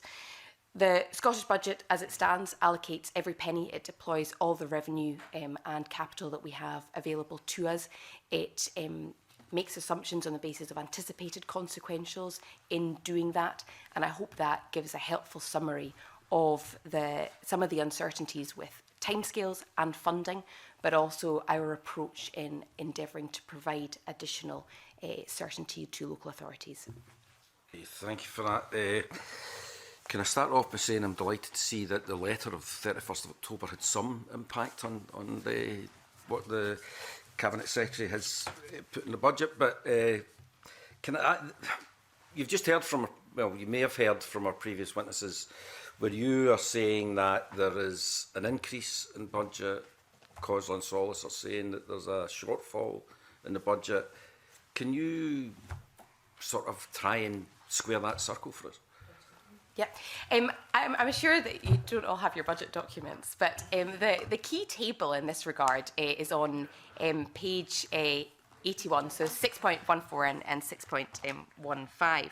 So in terms of the headline figure, so I've been saying, and I know that committee will now scrutinise me on these figures, but I have been clear that there's a headline budget figure of a real terms increase of 3%. And that compares the total 2020-21 revenue settlement elements as set out in table 6.11 and 6.14 with the comparable 2019-20 figure, which is 10.1 billion. And that's where my figure of a cash increase of £494.4 million or 4.9%. The equivalent real terms figure is £303.4 million or 3%. Now, I can break that down if there's additional questions in terms of the capital element and the revenue element.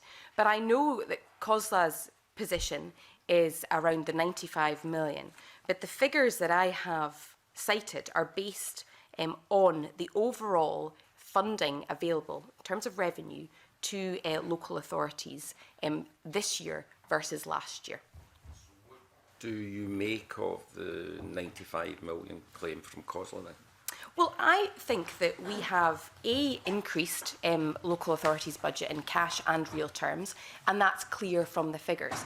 Secondly, we are very mindful of some of the pressures that local authorities face, pressures particularly around inflationary increase to teachers' pay and also around social care.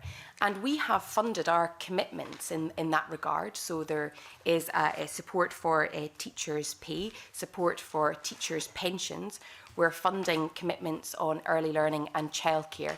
And there's additional funding in the budget settlement for social care. So there's an additional £100 million to support investment in health and social care and mental health services, and an additional £201 million and a further £121 million capital to meet commitments on expansion to early learning and childcare services. So in terms of what COSLA have identified as their key pressures, those are the pressures that we are funding as part of this budget settlement.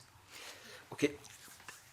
If it's such a generous settlement, as the government has said it is, why are so many authorities planning cuts to services? Well, the first thing I would say is when it comes to generosity, I opened my remarks by setting the context. And when it comes to this year's settlement, once again, we have, if parties are all agreed that we should, and they may not be, but if we are agreed that we should be passing on the health consequentials in full, the Scottish Government is facing a challenging funding circumstance. And our job is therefore to protect our priority areas. Local authorities are a priority because we jointly and in partnership work together to meet commitments. Now, those services are every much local authority core services as they are Scottish Government priorities in terms of education and social care. So I would caveat my remarks by, I'm not saying that this is an easy budget. I'm saying that if we, after a decade of austerity, believe in protecting the health service, which we have by passing on consequentials in full, we have then tried hard to mitigate austerity, particularly when working in partnership with local authorities. I accept your description of generous, but if they're getting an increase, why is there a requirement for cuts? I mean, the bottom line is that local authorities have autonomy. We have cut ring fencing. It's a big topic of debate, but we have cut ring fencing so that this year local authorities, the following year rather, will have autonomy over 91% of their budgets. Local authorities in our negotiations with COSLA, and bear in mind we meet regularly with COSLA as part of budget negotiations and budget meetings, but COSLA have identified pressure points, and I'm sorry I didn't hear the evidence in full, but I'm sure they identified pressure points around inflationary uplifts for teachers' pay and on social care. And in this budget settlement, those are the pressures which we have set out quite clearly we are funding. In terms of ensuring that local authorities have sufficient support to deliver their other services, we've also allowed for an increase in council tax up to 4.84%, which is 135 million. So if you were to even compare the 95 million that COSLA have identified against the 135 million that they can take in council tax, I believe that this is a fair settlement that funds our joint partnership working on core commitments and allows local authorities the autonomy to make decisions with their other funding. Okay, thank you.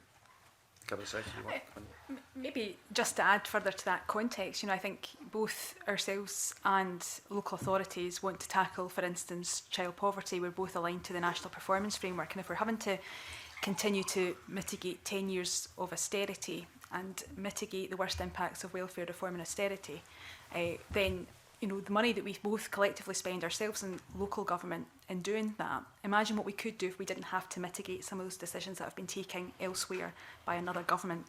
So the £110 million that we are using to mitigate the worst impacts of welfare reform, £110 million, imagine if we didn't have to do that, and in which case then the context of the 95 million ask from COSLA becomes a bit more clear where we could make other decisions if we didn't have to do those things on behalf of the people of Scotland, which we both collectively, both national and local government, agree are the right things to do. Okay, thank you. Sarah, do you want to come in and then Graham? Yeah, I wanted to come in on that one. Welcome the Cabinet Secretary to your new role. Last week we were interrogating you in the Finance Committee, and in response to questions about local government, you said that Scottish local authorities are not collapsing, which... I didn't say that, I was quoting Gail McGregor. Which is setting the bar low, because the feedback we had today was really strong about the pressure that the last 10 years that the Cabinet Secretary just mentioned of austerity has impacted, but the disproportionate cuts to local government. And it felt like a disconnect this morning, because the SIPFA Chair, Jim Boyle, talked about local authorities struggling to keep their heads above the water, and the fact that non-core services are being disproportionately cut, which would feed very much into the Cabinet Secretary for Communities agenda on preventative care. So the issue is, for me, we've talked a lot about social care, Does the Cabinet Secretary believe we will see an end to delayed discharge because of your extra investment in social care that goes through local government? I certainly believe that we should be prioritising investment in social care, and that's what we've done in this budget, precisely for the reasons that she set out, because of the importance of preventative spend in terms of helping with the health budget. But this goes back to the core point, and just to be clear, I was quoting a quote about that the COSLA spokesperson for finance had said, I think perhaps in front of this committee, that whilst councils in England and Wales were collapsing, that wasn't the case in Scotland. And we intend to continue to support local authorities to deliver key services. When it comes to, this is why the context is so important, and the point around health, because the Scottish fiscal resource budget is showing a 2.7% increase from 2013 to 2014 to 2020-21. If you remove health, if you remove the health consequentials, then that goes to a negative 7.7% real-term reduction for all remaining fiscal resource budgets. Against that, the local government real terms resource reduction of 3.7% clearly stands up well. I'm not saying that these are easy budgets. I'm saying that these are really difficult budgets because we are setting a budget after a decade of austerity. We were promised the end of austerity in 2018. It wasn't delivered. The end in 2019, it wasn't delivered. We've been promised again an end to austerity on the 11th of March. We don't have any guaranteed consequentials yet until the 11th of March. And engagement, as I said at Finance Committee, between officials in Treasury and the Scottish Government have basically amounted to them referring us to the Tory Party manifesto. So that wider context has meant that we've used our resource to prioritise areas of maximum pressure. We know that social care is an area of significant pressure.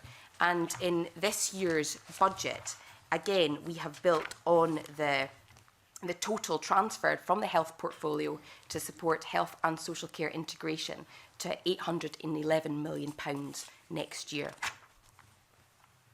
So the feedback we got from Gail McGregor when I asked her a similar question was that they would like more access to funding on social care, and it was raised at the end in terms of from Mr Robertson about the impact of Brexit in terms of recruiting staff. And in previous evidence sessions we have had discussions about the delivery of social care, about IJB struggling to break even, not setting budgets, senior staff moving on. So that goes back to my question, will the extra money address the delayed discharge issue?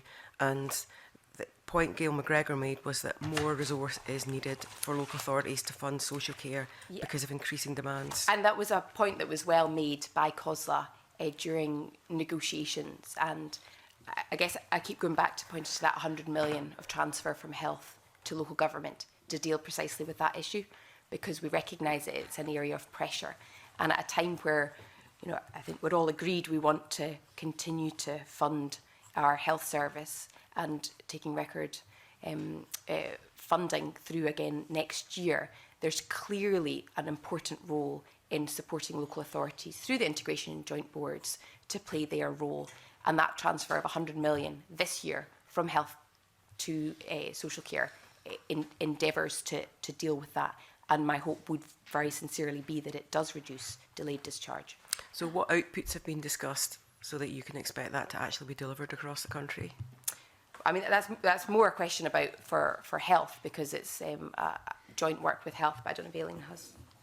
Yeah, and I think the specifics would be appropriately dealt with by maybe us getting you some written responses to those questions from the Health Secretary. But I suppose for the money issue, there is work that's ongoing at recognising some of the challenges around staffing, around retention issues, improving workforce planning, and that work is underway and ongoing as well. There is that wider context of Brexit as well. So again, alongside the issues and discussions around how much do you need to make that work better, there's also work ongoing through the National Health and Social Care Workforce Plan to address some of those issues that are vexing for many local authorities around recruitment and retention, and also continuing to endeavour to ensure that there's much more fairness within that social care workforce as well. I think that would be very useful because it did come up again in questions, and the comment from Councillor McGregor was that she thought that more resource was needed for social care to enable local authorities to deliver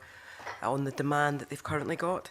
I mean, again, for instance, though, you know, and we can follow this up with more specifics from the Cabinet Secretary for Health around some of the work that she's taken forward. But we have supported and provided resources to enable adult social care workers to be paid the real living wage since October 2016. So there is a recognition of the challenge that's there, and recognition of the need to work on that collectively, collaboratively, to address some of that. But again, you know, because of the specifics around another portfolio, we can ensure that you're furnished with some of that more technical detail later.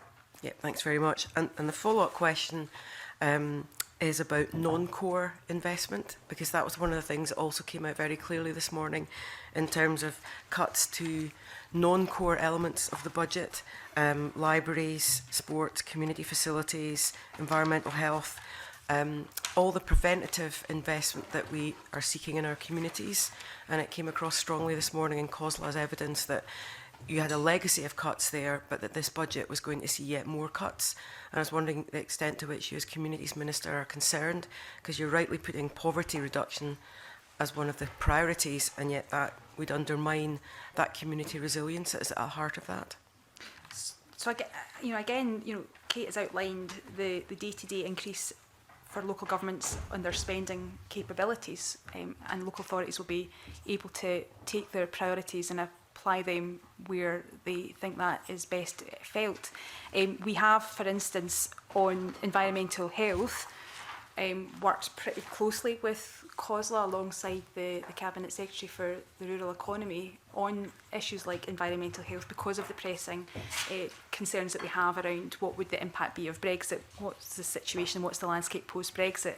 And I would agree that there is further work to be done on issues like that. But again, I would point also to the fact that we are, another similar workforce would be building regulations, building standards, planning, and again, that's why we're looking to increase that within my own portfolio there, so that we can take into account lessons from Grenfell, but also make sure that we're geared up to take forward the new Planning Act as well. So, I think that we continue to work with COSLA local authorities on some of those workforce needs, but the increase to their budget, while we know that it's a context that is challenging for us all, they'll be able to deploy their priorities as best they can, and we continue to work with them to tackle that shared agenda we have around child poverty as well. But again, if we didn't have to spend as much on mitigating some of the poor choices from the UK government, then some of that would have much more impact in ensuring that the well-being of our communities is ensured. Can I briefly add, if that's possible? Because I think looking again at the key pressures on local authorities, and I'm sure you'll have heard it all in evidence. So education and social care are obviously two areas of particular pressures. And that's where I think it's critically important that our decisions around the settlement are seen in that context. Because there's a lot of discussion around what's core and what's non-core. But actually in terms of core council services around education and social care, those are the areas that we have intentionally ensured that we help fund as part of this year's budget settlement. Now, local authorities do have that autonomy I mentioned, and there has been a significant reduction in ring fencing. But the process through the budget in our meetings with COSLA is to understand where their core pressures are. Their opening sort of pitches it where in the press has been an additional £1 billion of support. There isn't an additional £1 billion of support in our funding.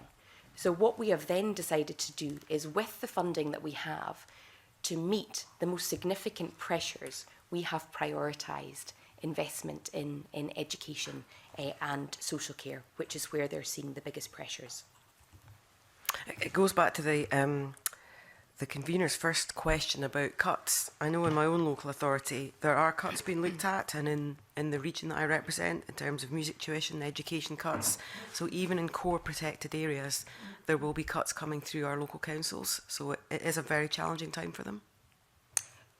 It's a challenging time for us all. I think there's inflationary pressures right across the board. Our funding settlement is still very poor compared to what it was at the beginning of the decade. And over that period, we have done what we can in terms of whether it's through identifying specific pressures and funding them, or working in partnership with local authorities to deliver services. We have set out as best we can to support local authorities to deliver the services that they do. I don't know if you're going to come on to capital later on, because there's more that could be said around capital in that context, but you may well come on, I don't know. Yeah, it really follows on from what the convener and Sarah Boyett was asking. I mean, let's start with this. I mean, do you accept that what we heard earlier is that most councils, if not all, are going to have to make cuts over the next year? I mean, do you accept that's the case? I accept that we are operating in very challenging fiscal environments, and this has not been an easy budget for anybody. And at the end of the day, if you again look at the potential funding settlement that Scotland will get on the 11th of March, where we've built in anticipated consequentials of £142 million in revenue, building on the spending review, if you factor in the £635 million of uplift for health going straight to health, and £120 million of the anticipated consequentials going straight to health, after your allocation on to health, our resource is still showing a real terms decrease. So it's in that context that we have provided a funding settlement to local authorities that seeks to mitigate austerity. And my key line here is that we have deployed every penny on the face of the bill. So if one line should go up, then we need to be clear as to where it's coming from. Now, when it comes to social care, there's a point well made, and Sarah Boyett made it well, that we need to be supporting local authorities with IJBs and their joint work on social care, which is why that additional 100 million is moving from health to social care to support them. But you can't get away from the context when you're talking about local authority finance. Right. My question was, do you accept that most councils will have to make cuts this year? It's entirely a decision for local authorities. But do you accept that's what's going to happen? I don't accept that's what's going to happen, no. Well, that's what we've been told. Well, I engaged directly with COSLA. COSLA have identified what they would like to see in next year's budget. There isn't £1 billion of resource for me to give to local authorities. Yeah. And the Parliament would have to take a decision on what it believes the priorities are, because if that £1 billion is going to local authorities, then it's coming from somewhere else. And my question would be, where is it coming from? Right. So it sounds like you do accept that. So there is a gap, but COSLA in the same way as the recent debate that we had in the Parliament, where the Conservatives accepted that our budget had been cut. There is a gap between what COSLA say and what they've been given. That COSLA are saying there's a revenue budget, core budget cut of 95 million. That's where the 95 million comes in. But they also mentioned capital, which you mentioned, Cabinet Secretary, £117 million cut. The upshot is they're asking for more money, and the reality of the political arithmetic is that you need, in order to get this budget through, another party to come on board. And my reading of the situation is that all the other parties are asking for more money for local government. I think I'm correct in saying that. So, without getting into a point scoring exercise, is there some flexibility in all this? I mean, the nature of getting a budget through requires compromise. That's the bottom line. And whilst I've been meeting with every party, and I don't necessarily want to do budget negotiations in a committee context, but nor do I. I recognise that there will have to be compromise. But my line throughout has been that if anybody believes that one aspect of the budget should increase, then I'm delighted to talk about that. But we have to be clear about where it's going to come from. Okay. Can I ask about a different area? Convener, it might be useful. Homelessness. The budget for homelessness. Now, you provide money to councils to tackle homelessness. We had, if I can just find it, there was a press release came in yesterday, actually, from the Salvation Army. They say that the draft budget makes £50 million available for the Ending Homelessness Together Fund, but councils have submitted proposals for spending on homelessness of 130 million. Now, you'll be aware that my own party, and I don't like to make things party political in this committee, but my own party has asked for an extra 10 million for the Ending Homelessness Together Fund. Looks like we may have been a bit short there, but is there some? I think we all want to tackle this. Yeah. Is there any flexibility there? Well, given that what councils are asking for, and maybe this is always the case, is more than they're being given. So, I guess in the same way that Kate answered your question around if a party wants to see an increase in a particular budget line, given that the full amount that we have has been deployed and is set within the budget document, then if the Conservative Party ask is for an additional £10 million, then I suppose in that same way that Kate answered your previous question, there would need to be a discussion about where that would come from. Now, I think there is unanimity across the whole of the Parliament around wanting and seeking to tackle homelessness. You know, we have a suite of measures that are considered to be the strongest rights in the world for homeless people in the country, and that's not something that has been created just by this current government, but that's been there since the previous Liberal Labour government as well. I think that's been a real benefit from devolution, has been the ability for us to tackle and look at this particular issue. And that, again, though, we can't be complacent, because while we have those strong rights, then we need to make sure that actually that's the experience of people on the ground, and we've got a long way to go yet to making sure that we can tackle effectively homelessness. This requires alongside the money, it requires a culture change as well on how services are delivered. It also sits alongside the work that Joe Fitzpatrick's doing around tackling addiction as well. Some of mental health support, trauma-informed services. So some of this isn't necessarily always about additionality of funding. It's about how we use the funding that's within the system to better deliver services to people who are experiencing homelessness or are at risk of homelessness, because of course the best way to tackle homelessness is to stop it happening in the first place.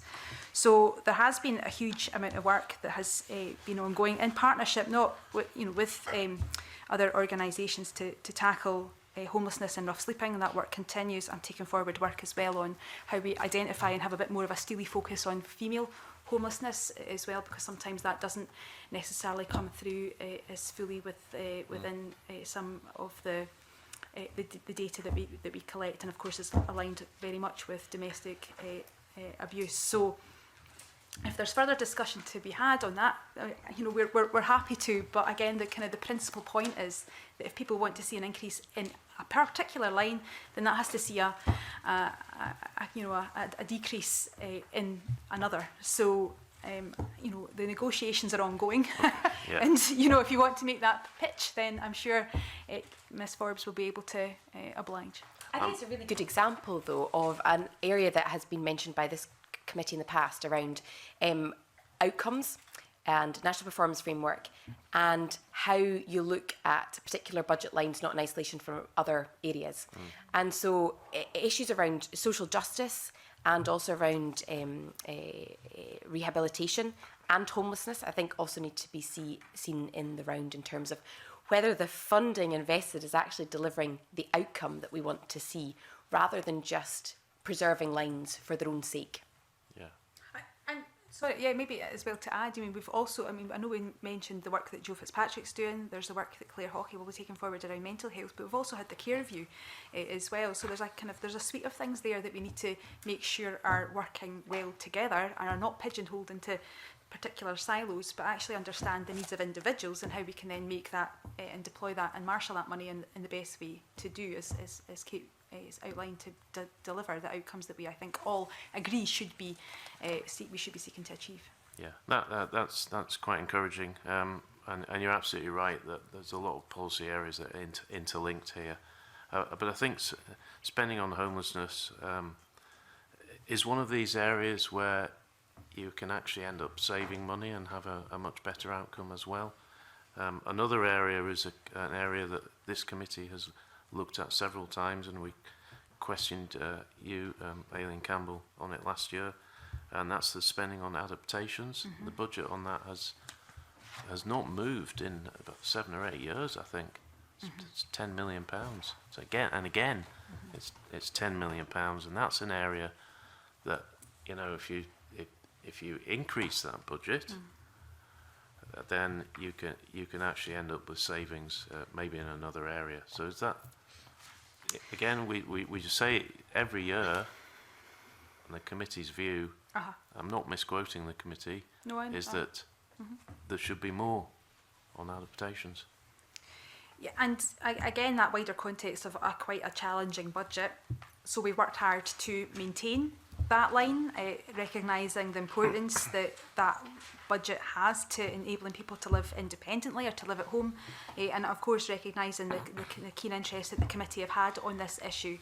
It's not that funding pot on its, it shouldn't just be viewed on its own. There are other funds that, you know, the Glasgow and Edinburgh have their TMDF fund that they can deploy. There is also other funding that the RSLs use as well. Alongside that should also be viewed the kind of delivery of the housing as well, where we need to make sure that what we're building is also adaptable and adaptable ready to cope with the ageing demographic. And you know, we have committed to reviewing the Housing for Varying Needs design guide and taking forward that bit of complex work, so that we're making sure that the housing stock that we have is also kind of fit for purpose for particular needs and challenging needs, and will increase with the ageing population. But you know, there is work ongoing, because I think there is a recognition that the bits and bobs of money that sit around different parts of the system possibly doesn't equal to the best deployment of that resource. So, you know, we're committed to looking at that. We're still committed. We're still looking at it. And we're still committed to making sure that we can deliver something that possibly people start feeling a bit more comfortable with. But I think we've worked hard to try and maintain that line within the kind of context of the budget, which is challenging. Yeah, I just think it's disappointing that we have this conversation every year, but that's my final question. Thank you. Can I ask, just on that point, I mean, both yourself, Cabinet Secretary, and Graham talked about lots of different pots of money or different portfolios dealing with the same issue. It is good to hear that they're all working together, but how does that work in a budgetary sense? I mean, how can we get clarity of the fact, so, for example, using the adaptations, all we're seeing here is £10 million being spent on adaptations, and as you said, that there's more than that being spent, but how do you see that from a budgetary point of view? And also, is this not what IJBs should be for as well? Should you not be trying to get some of the money from the health service through to be used for adaptations quite clearly? Can I speak to the question on budget process? Yes, because please. You're essentially asking a question, as I understand it, around transparency and the accessibility of the information. And working collaboratively with the Finance Committee, we have had the budget process review group looking at ways that we can improve the budget process itself. But then secondly to that, around information. So my offer to the Finance Committee is always, if they think that there's further information that would be helpful to bring greater clarity to certain lines or certain aspects of the budget, then I'm very happy to consider that. So if that would be helpful for the Local Government Committee. That's the first point. Second point is around outcomes. And I know I keep going on about this, but one thing that's interesting from the mini reshuffle this week was that Ben McPherson essentially is the new Minister for Public Finance, but two of his areas that he'll be looking at specifically is around wellbeing and climate change. And I'm very keen to look at how we demonstrate clarity from the beginning of the budget process to the outcomes, where you can see a bit more of a linear line from inputs to outcomes. That's challenging when it's multiple lines, but you can see that most clearly, I think, when it comes to health, when you look at low emission zones, which is local authorities, transport, health, and other areas. You've talked about adaptations, which again, it is very much a key issue for integrated joint boards, because it brings together the two partners in that relationship, as it were. But I'm very happy to revisit either of those two offers with the local government committee in future.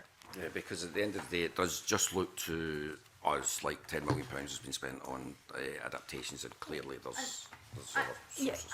absolutely. And there's a number of different lines where probably you would look at it and think, well, that's going up or down, but actually it misses the full context. So there is a challenge, and there is, there's probably, it's not going to be an exact science how you try and make that happen, but then that becomes the discipline of government as well, around how we make sure that we recognise in policy context that we have to work across portfolios, that we have to, alongside asking, using the principles of Christie's for people to disregard professional boundaries, make sure you focus in on outcomes, that wider public sector reform work that's ongoing, that we also make sure that that's how we do business in government as well. That's why, for instance, in terms of tackling child poverty, that's something that I will not be able to tackle on my own with my portfolio. That has to mean that Mr Swinney does what he can with education, that Ms Freeman does what she can with her health spend, and the whole discipline across the whole of government needs to be mindful of our collective agreement to tackle and reach very stretching targets in terms of reducing child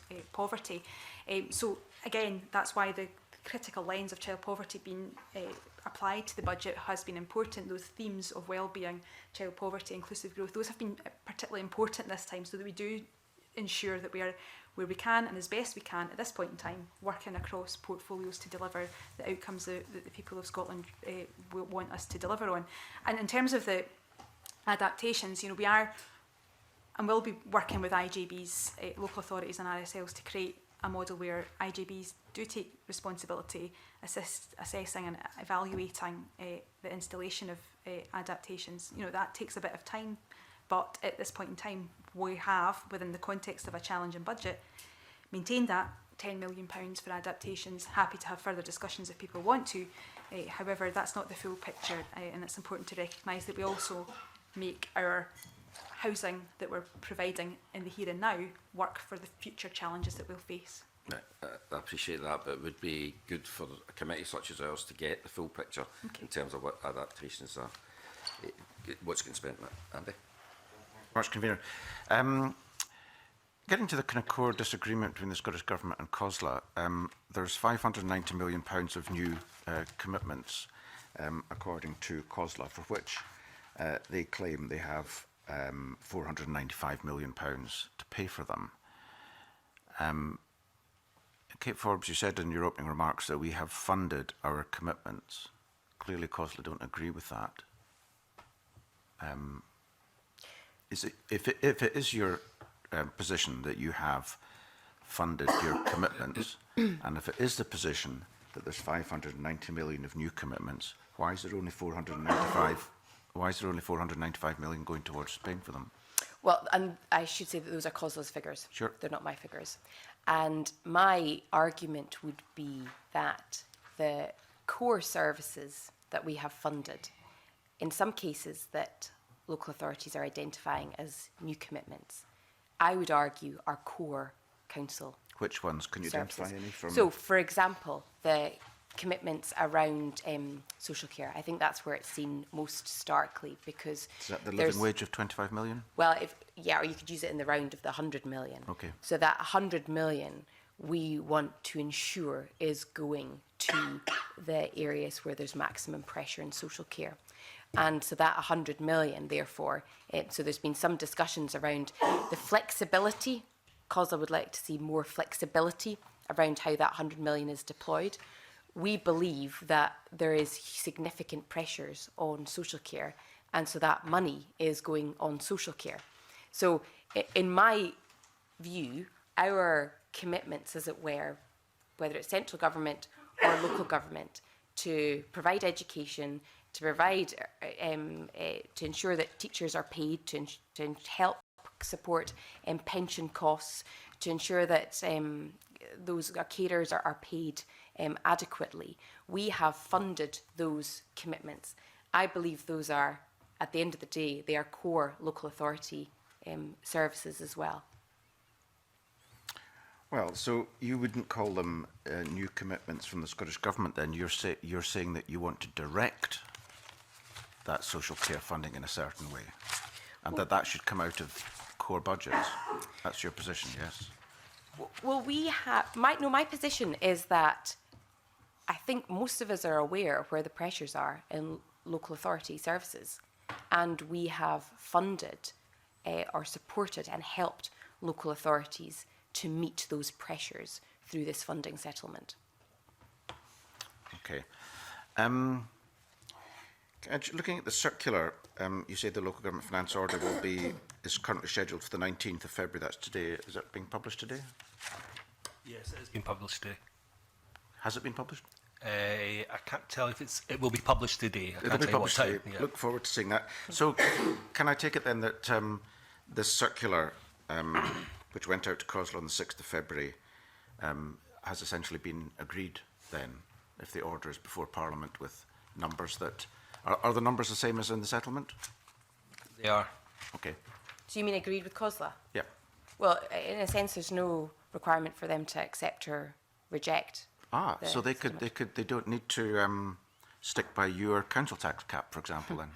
Well, and that's, I mean, the question around, we have set an expectation in terms of council tax, the manifesto that we were elected on, and we have provided that flexibility to local authorities to increase it by up to 3% in real terms. I believe that this local government settlement is a fair one in the circumstances, and as in recent settlements, there are no sanctions attached, so there's no reason for a local authority to accept or reject.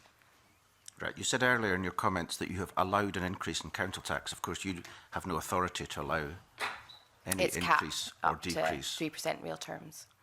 It's capped, but you have no authority to impose that because the Schedule D, the Band D council tax is set by Section 93 of the Local Government Finance Act 92 by local government, not by you. Well, our expectation is that it would be capped. So it's an expectation. So if the order's being published today, and you have an expectation that council tax will be capped, there's nothing to prevent a council setting a council tax increase of, say, 5%. Well, I think if council wanted to go down that road, then there would certainly be discussions with local authorities and with COSLA, because we believe that the funding settlement as it stands just now is a fair one, and that there is... They take a different view, given the demands they've got, given the inflationary pressures. Will visit that if it emerges, but my expectation would be that it doesn't. But the key difference between this year and last year is you have not got a formal agreement from COSLA that they agree the circular in advance of publishing the order. No, I don't know if Graham can speak more to that, but that didn't happen last year. Yeah, and the last couple of settlements, COSLA haven't been required to formally agree the settlement, only if they were rejecting the settlement. So there's no requirement to formally agree the settlement. Okay, so this is a bit semantic, whether you reject it or agree. Okay, moving on, the budget has introduced a new intermediate rate to non-domestic rates. Do you consult COSLA about changes to their own tax? Well, as part of the budget process, we engage with COSLA, we meet with them, we discuss the budget with them. The contents of those conversations are private. But did you consult COSLA over the introduction of an intermediate rate to non-domestic rates? There wouldn't have been a formal consultation, no. Was there an informal consultation? I'm afraid I was not in those conversations, so I can neither confirm nor deny that. Okay. But I would have thought that we'd cover a whole host of different areas in those conversations with COSLA. Okay, according to COSLA this morning, there was no consultation. You mentioned earlier, in terms of setting the context for the budget, about if we assume that we set aside the health consequentials, that they go to health. I mean, we heard evidence this morning that, and it's not the case that the Scottish Government always passes on consequentials in one budget line. I think there was a dispute about Brexit funding that wasn't passed on. So these are choices that you're making, and I understand that your government has manifesto commitments around NHS expenditure here. But we heard in our previous session from COSLA that obviously there's work underway in the integrated joint boards and social care, etc., but there's a wider context to health, which is preventing people getting into the situation where they're required to call on the services of the NHS, and that's a long-standing commitment around moving forward on preventative spend. And COSLA's view wasn't a sort of fixed view, but they were illustrating the fact that a lot of the stuff that they deliver as core services is designed to help people's health and well-being. And therefore, it shouldn't be automatically assumed that a health consequential should go to the NHS, because the NHS deals with people when they're sick. Is it not the case that there should be consideration at least given that health consequentials should go as much to preventative spending and keeping people healthy in the first place as it should go to the acute services? So it's a really important point. The first part of your question is absolutely right. There's no requirement for us to use consequentials in the way that they have been given to us. It is a political choice to pass on health consequentials in full to our health service. And my understanding is that most, if not all, parties in the chamber agree with that. But Mr. Whiteman's shaking his head. But the point that he makes around supporting local authorities is one I would agree with. And that's why, again, in this year's settlement, there is a transfer from health to local authorities to help them with social care. So I think the principle stands. I've got no dispute with the principle. It's about ensuring that we use the health money to tackle the most pressing issues within health and social care. We're clear on that transfer for social care. The point that was being made this morning is a broader question in terms of well-being, people leading healthy lives, being able to access leisure facilities, having good environments to live and grow up in, children to have decent access to green space and all the rest of it. Those are things that are not, you can't directly fund them, as it were, but if councils are having to make cuts in leisure service and library provisions, in parks and recreation, etc., that does have an impact on people's quality of lives. And we've seen the evidence on green spaces, for example. So it's that broader question I'm asking you, that whilst you can allocate some funding to social care, it's not necessarily the case, and you say all parties are agreed. I mean, I'm not making any commitment on behalf of the Scottish Greens, but we would like to see more health spending spent on preventative spend. Now, I know that's difficult when you've got acute demand, absolutely, and there's political pressures and there's political commitments, but that's if you accept the principle, then presumably one accepts the principle that health consequentials could legitimately go to other areas of expenditure other than the NHS to achieve outcomes that we all want, which is a healthier population. I can see the argument until I stand up in the chamber and other parties condemn me for moving money from frontline health services to parks. No, I absolutely understand that, but we can't, on the one hand, agree that we want to implement preventative spend and follow Christie, and then hide behind the fact that it's difficult to stand up and defend that. I'm not hiding. We've been clear in this year's budget, and the figures are on the face of the budget, that we are delivering record funding of £15 billion for health and care services. If you break that down, additional investment of £454 million in frontline boards, fully funding pension contributions, £100 million additional social care costs, over £100 million to support primary care services. If somebody believes, if any party believes, that I should move money from frontline health to other areas, then it's perfectly within their rights to make that argument. But I cannot see myself getting a particularly easy time in the chamber and out with the chamber in consciously moving money from frontline health, acute services, social care into those wider areas, which incidentally we continue to fund. So active travel budget up this year. So it's not that we're funding health to the exclusion of all else. We're trying to ensure that we deploy our funding as best as we can, recognising that there will always be areas that would like to see more resource.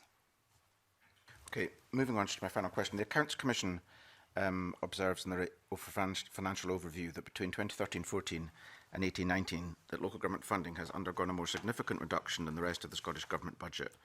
SPICE analysis shows that between 2013-14 and 2020-21, local government revenue reduced by 3% in real terms, while Scottish Government revenue increased by 2.8% in real terms over the same period. Do you agree with those analyses? Without repeating my earlier answer to Sarah Boyack, the Scottish Fiscal Resource Budget is showing a 2.7 increase from 2013-14 to 2020-2021. If health is removed, and not to keep going back to this, but if you remove the health consequentials, then our fiscal resource budget is showing a 7.7 real terms reduction for all remaining fiscal resource budgets. It's in that context that the local government real terms resource reduction of 3.7% clearly stands up well and demonstrates that we have sought to protect local government as far as we can with the resources available to us. Okay, thanks. Thank you very much, Kenny. Yeah, how is local government budgets in Scotland? How have they managed to stand up relative to budgets south of the border and in Wales?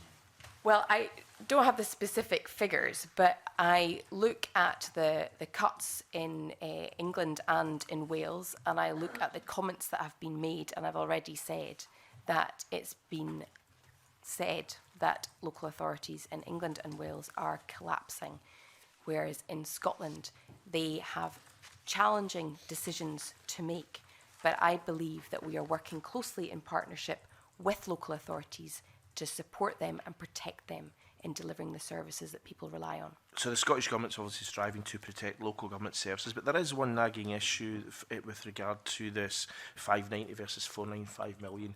In evidence this morning, when I asked Councillor McGregor whether or not COSLA and the Scottish Government were coming at this from different directions, she said that this was the 590 million was agreed between COSLA and Scottish Government. Is that the case or not? Bear in mind, I don't dispute, as it were, some of the challenges that local authorities face, but that's 95 million over 32 local authorities, and it doesn't include the potential uplift of council tax of 135 million. So in terms of the inflationary pressures, we have tried to support and protect local authority services. In terms of the pressures they've identified, we've tried to fund them. In terms of funding commitments that have been made around pensions, over which local authorities don't have any control, it's not a policy decision of their making, it's a UK government policy decision around pensions, we have again sought to try and help local authorities fund those pension costs. And when I asked Councillor McGregor about where else in the budget resources could come from, she suggested potentially that the Scottish Government shouldn't be spending money on things like supporting BIFAB, Michelin and Ferguson's, and that it should perhaps look at international development, given that it's not devolved. What's the Scottish Government's view on that? I think those are all critically important lines, and I also think that when it comes to local regeneration, ensuring that there are meaningful, relatively well-paid jobs locally is critically important. And our work through Michelin, BIFAB, and in other cases are doing a lot for local, the local economy. Okay. Can I add as well? Because one of the drivers of poverty is low pay. And if we're looking at it, if we're looking at this budget from a child poverty perspective, if COSLA are coming at it from a child poverty perspective, then one of the best ways to tackle child poverty is to make sure that people can get access to good employment and be supported in that. So I think it's a strange request of national government not to try and intervene to save jobs and to positively interact with companies like Michelin in Dundee, for instance, to try and save employment opportunities, to work with companies to try and support them to maintain a presence in a particular place, because of the impact that would have then if those, for instance, if people then lose their job, then what does that put a pressure on? It puts a pressure on social security. And that's the most expensive way to try and tackle child poverty. Yeah. We know that we're having to direct resources into the Scottish Child Payment, and that will have a direct reduction in the number of people, number of children living in poverty, but it is the most expensive way to try and tackle poverty. That's why not having employment powers here, where we can, we influence and make sure that people get paid the living wage, and that again underlines the importance of the proactive responses that government have put in place to try and support companies where there may be a bit of a risk because of the wider impact aside from the economic one. I might be paraphrasing, but I think she used the words failing businesses, and obviously there'd be an impact in specific areas if these companies were to go down the road. But one thing I actually asked about the panel in terms of looking at additional funding for local government to fund the transformation programme was the reprofiling of loans. And I understand that's already progressing successfully in one or two local authority areas at least. Has the Scottish Government done any work to look at how much that can be released through the reprofiling of loans based on capital assets from say 20 to 35 years, and how much that would release, not to cover services specifically, but to allow a transformation to enable local government to be more sustainable in the long term? Has the Scottish Government looked at that at all? Yeah, I mean, it's not within our gift to sort of interfere in the loan process, because it's obviously with the Public Works Loan Board probably, and but those are decisions for local authorities, and they have the authority and the autonomy to make decisions around issues like that. But is it something you would encourage as a government to do? Well, the thing when it comes to capital, because essentially it's a question about capital, we local authorities do have the power to borrow. The other thing that we have included in this year's budget, in light of our commitments around climate change and also to protecting and supporting local authorities, is use of innovative finance. So the Green Growth Accelerator model, for example, which essentially means that local authorities, we support local authorities. It's built on the existing Growth Accelerator model. It's a revenue finance model where local authorities commit to deliver a defined measurable outcome, and which is underpinned by investment in infrastructure. And where those outcomes are met, the Scottish Government will make regular revenue payments for a set period of time, reflecting the value of the outcomes delivered. That's usually over a 25-year period. So, you know, borrowing aside, which is within local authorities' gift, and that's a decision for them, and I wouldn't want to mandate what they do in terms of borrowing. We are trying to help them with other ways to source capital to invest in infrastructure projects. And the Green Growth Accelerator is a relatively new model that will support low carbon infrastructure. It builds on the Growth Accelerator model, which has been used successfully at the Edinburgh St James's Centre. Okay. Can I maybe just add as well, on terms of some of that work, some of that type of work is also what's behind some of the delivery of the 50,000 affordable houses. There's been looking at innovative ways to fund and finance the delivery of that. That's been work that's ongoing with ourselves, local government, and other partners. And again, that's good because that delivers X number of units. However, in terms of that transformation space, we know that housing also delivers across a number of different desired outcomes aligned to the National Performance Framework. So we know safe, warm housing for people who feel that they have an enhanced sense of well-being, for children living and growing up in warmer, safer homes, all of those things, that sense of security, that has an impact beyond just the delivery of those units of housing. So again, that innovative approach to delivering housing through innovative financial means is delivering the houses, but it's also delivering wider well-being outcomes for communities across the country as well. And again, shows as a kind of tangible example of where some of that work has a wider impact. Yeah, and I think there needs to be more sharing of best practice in that with those innovations. But one area that was raised as a concern by the panel previously was the funding of phase 2 of the schools programme, because basically local authorities are having to front up the money for these schools through effectively using their own revenue effectively, or borrowing to be funded from revenue, and then being refunded by the Scottish Government subsequently. So effectively the Scottish Government's kicking its own commitment in terms of funding this phase 2 down the road at the expense of local authorities, is what was being suggested. And they were saying that this could indeed and this wasn't just COSLA, of course, this was SIPFA and SOLAS as well, saying that this could have a significant impact on phase 2 of the schools programme.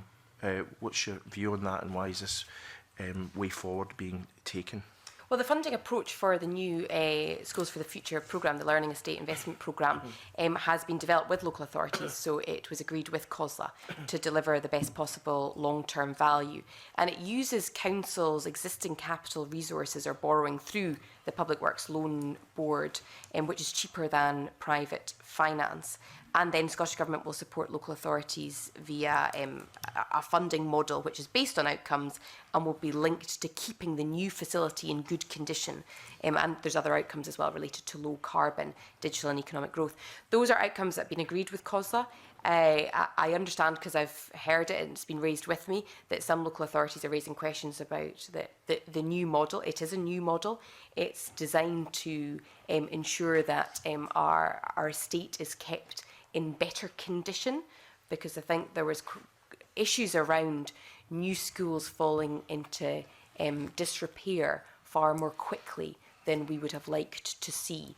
So this funding model tries to ensure that there is that long-term, high-quality estate.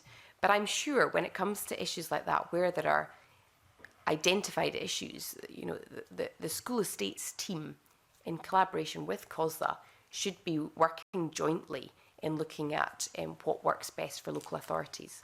Okay. Incidentally, it's also another good example of capital funding that's out with the settlement. We've talked about affordable housing. There's a school learning estate and early learning and childcare. Those are all sources of, and city deals, they're all sources of capital that are not in the core settlement. Well, ELC is, but out with the core capital grant, which is still capital going on local authority statutory services.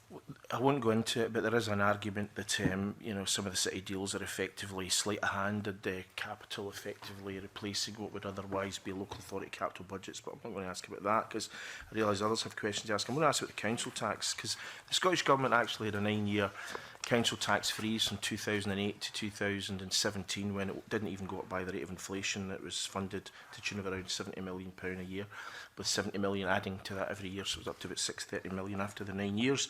It was considered at the time that obviously that couldn't be sustained forever. But now we're in a situation whereby the Scottish Government seems to be of the view that every year council tax should effectively go up by the rate of inflation plus 3%, which I would suggest isn't particularly sustainable for those who've got to pay that either. Because you know, people's incomes aren't going up by inflation plus 3%. So in councils, if they don't put their council tax up by the maximum of 4.84% this year, will be accused of, oh, well, yeah, I don't know why you complain about the lack of resources. You're not even putting your council tax up by the maximum. But there are a number of reasons why they don't do that. The Scottish Government itself argued that family budgets were under pressure during austerity. Well, I would suggest they're still under pressure. So is the Scottish Government's long-term thinking that this is going to be the situation? You know, you go from a situation of zero council tax increase for 9 years to where you effectively expect 3% on top of inflation year on year. Well, we were elected on a manifesto to cap council tax increases year on year by 3%, and we're keeping that manifesto pledge.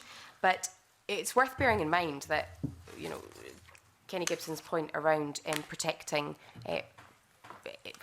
ratepayers in Scotland is well made, and the average Band D council tax in Scotland in 2019-20 is £1,251 compared with £1,750 in England and £1,591 in Wales. Aye, so I believe there's a balance to strike between ensuring that local authorities have the resources they need to invest in public services, but at the same time protecting families who are still coming through years of austerity. Okay, thank you very much for that. Thank you. Annabelle. Commissioner, good afternoon to the Cabinet Secretaries and their officials. Picking up just on a few of the points raised, yes, the issue that the Cabinet Secretary for Finance raised a moment ago about making the point that actually the capital spend looked at in the round and therefore out with the confines of the budget lines of the settlement with local government is still contributing to the enhancement of statutory provision. I just wonder, is there an easier way for the layperson to understand that? I think it's a very good point, and it's something that we lose sight of, I think, perhaps, when, and particularly when COSLA, you know, talk about capital resource available to them, they don't ever seem to mention the reality of the situation in that regard. And I just wonder, is there an easier way to ensure that, you know, the council taxpayers out there know exactly what's going on? Well, it's probably not an easier way, but I could refer them to the budget document in table 6.15, which has a list of capital items that are out with the core settlement. And there's a list there which I won't bore you by going through. But over and above that, we've talked about city deals, which are part of this funding, part of this budget. Affordable housing, again, record sums of £843 million in affordable housing, which is part of local authorities' services. £1 billion in the Schools for the Future programme, improving the school estate, again, over and above the core settlement. But again, the estate is part of local authorities' requirements. So we have in this ensured that there is capital, so local authorities have access to capital to be able to invest in the areas that people care about. And I think taxpayers do care about their local schools being in good condition. They do care about local regeneration, and they do care about there being sufficient numbers of affordable homes. Okay, well, thank you. That's helpful. With all due respect to the actual drafters of the budget document, which I have had a look at, I'm not entirely sure that that would be everybody's cup of tea for getting off to sleep at night. But who knows? Who knows? So, and picking up another point raised, the important issue that was raised by the Cabinet Secretary for Finance about looking at the context in which the Scottish budget is being put forward this year for the next financial year, and I thought it was a very telling point, the issue that if you took the Barnett consequentials vis-a-vis health, given that the commitment was to put them to health, then the financial position for this coming financial year, and if the Cabinet could remind me exactly what the figure is, because I think that's what the resource is down by then, if we take out the health consequentials, which are all going to health and social care, because I think that was a very useful figure, because it puts every other part of this budget debate into that context. And I think you can't have a consideration of the budget without understanding the context within which the budget is being put forward. So between the period 2013-14 to next year's budget, 2020-21,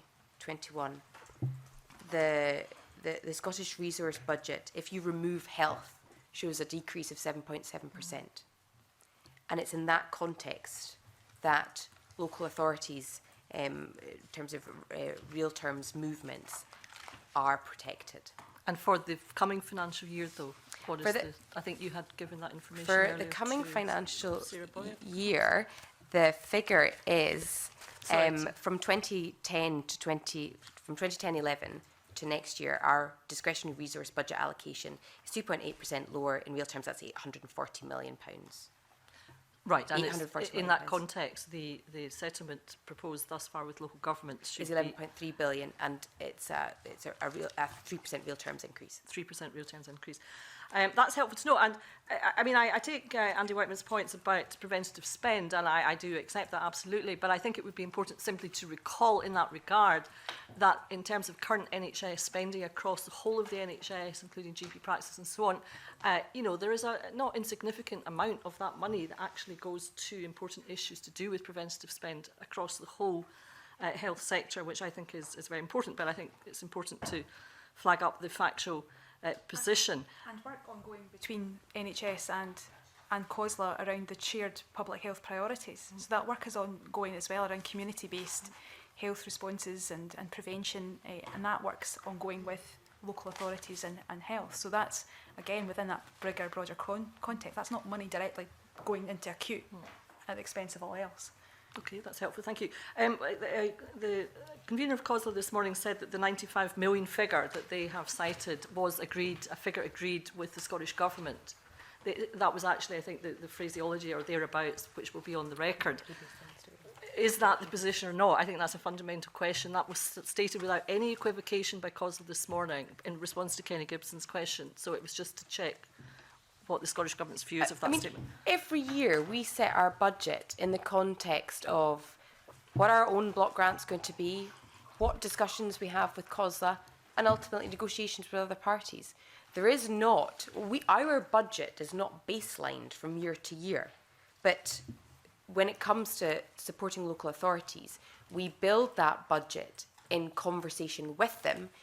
You mentioned at the beginning your letter from committee having influenced the budget to an extent. Those are all the things that we take into account. It's not that we go in before we've even spoken to anybody, as it were, with a baseline figure. So those conversations, those discussions help shape the budget.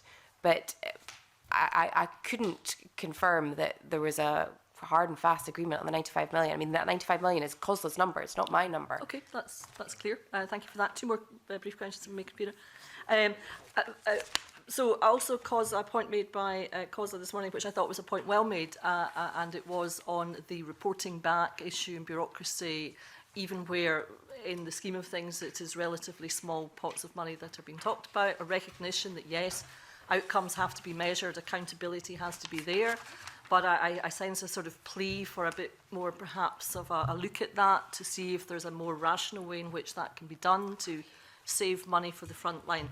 I don't know who which to. And I know those are discussions that are ongoing between officials, and it's a point that COSLA make often to us, and about making sure that when we do seek there to be some kind of analysis of what's going on, how money has been spent, the effectiveness of that is, that is the right information collected for the right purposes to help us inform future policy direction. So that work is ongoing with local authorities, between officials in the local government team and local COSLA as well. It's something that has been ongoing for a number of times. It's something we have to be mindful of as well when there is a new development, a new policy development as well, about how much do you want to further place an ask on local authorities around them to report back when you think about then that cumulatively across many different portfolios. So but for instance, where it has really worked well and effectively has been in the Tackling Child Poverty Development Plan. We've had the reports back in, that's gone to the Poverty and Equality Commission to assess good practice, because that then flushes out where local authorities are really performing well and doing things innovatively and delivering good outcomes. So, some of that is a bit of an evolving, has an evolving dynamic about it, but there has been real purpose behind the request for that information to come back, and again, together that's a shared priority for us. But I think the point is always well made about the proportionality of the requests put on local authorities from national government for individual policy lines, and whether there's something we can always do a bit more on to try and reduce or corral that into a bit more of a sensible place. Well, that's helpful and encouraging, and look forward to following how those discussions ensue. One last question. COSLA, I understand, have called for a removal of the cap on council tax. What is the Scottish Government's position on that? We were elected on a manifesto in 2016 to cap council tax increases by 3%, and we like keeping our promises. Okay, that was a clear answer, thank you. Thank you very much. Alexander, before I let you in, I'm going to let Graham ask a supplementary because he has to go before 5:30. Thank you very much, Convener. It's a quick question about the affordable housing budget. I was very encouraged by your letter, Mr. Campbell, where you pledged to give an extra 300 million next year. But that compares to, I think, this off the top of my head, I think it was 895 million for this year.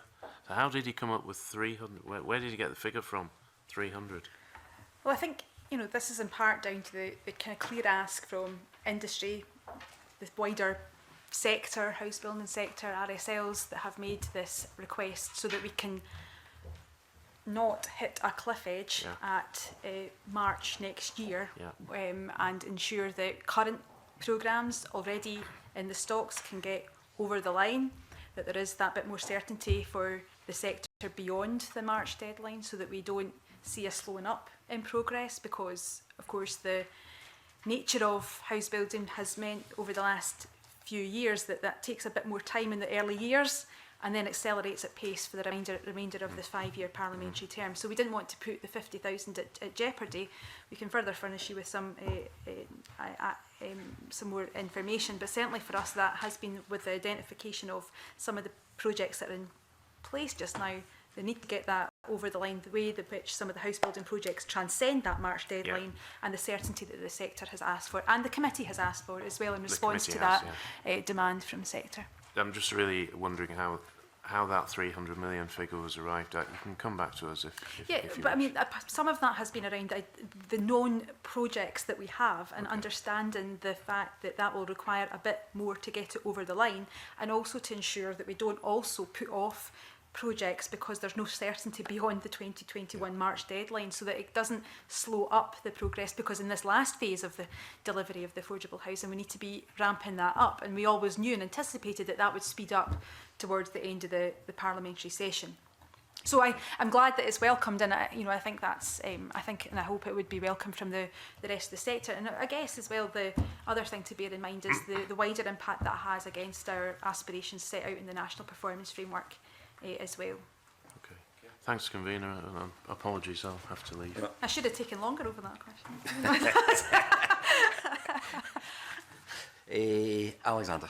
Thank you, convener. We've covered a lot this morning in these two sessions, and during this session, Cabinet Secretary, you've talked about that you're giving the resources to local government. You've talked about a fair settlement, and you're protecting local government. But in reality, what we have heard through the discussions we've had in the previous session and this and at other times is that the current situation in councils are that councils are struggling. They are looking at their budgets at the moment, and the majority of councils are talking about reductions, closures, charges increasing, and even job losses once again. So how do you see that being fair in protecting local government? Do you know what I think doesn't protect local government is the fact that the UK government is publishing its budget on the date by which local authorities have to publish their plans on council tax. That is not fair. And rather than delay our budget, creating all sorts of issues for local authorities who would be setting their budget in a vacuum, we have gone ahead of the UK government budget.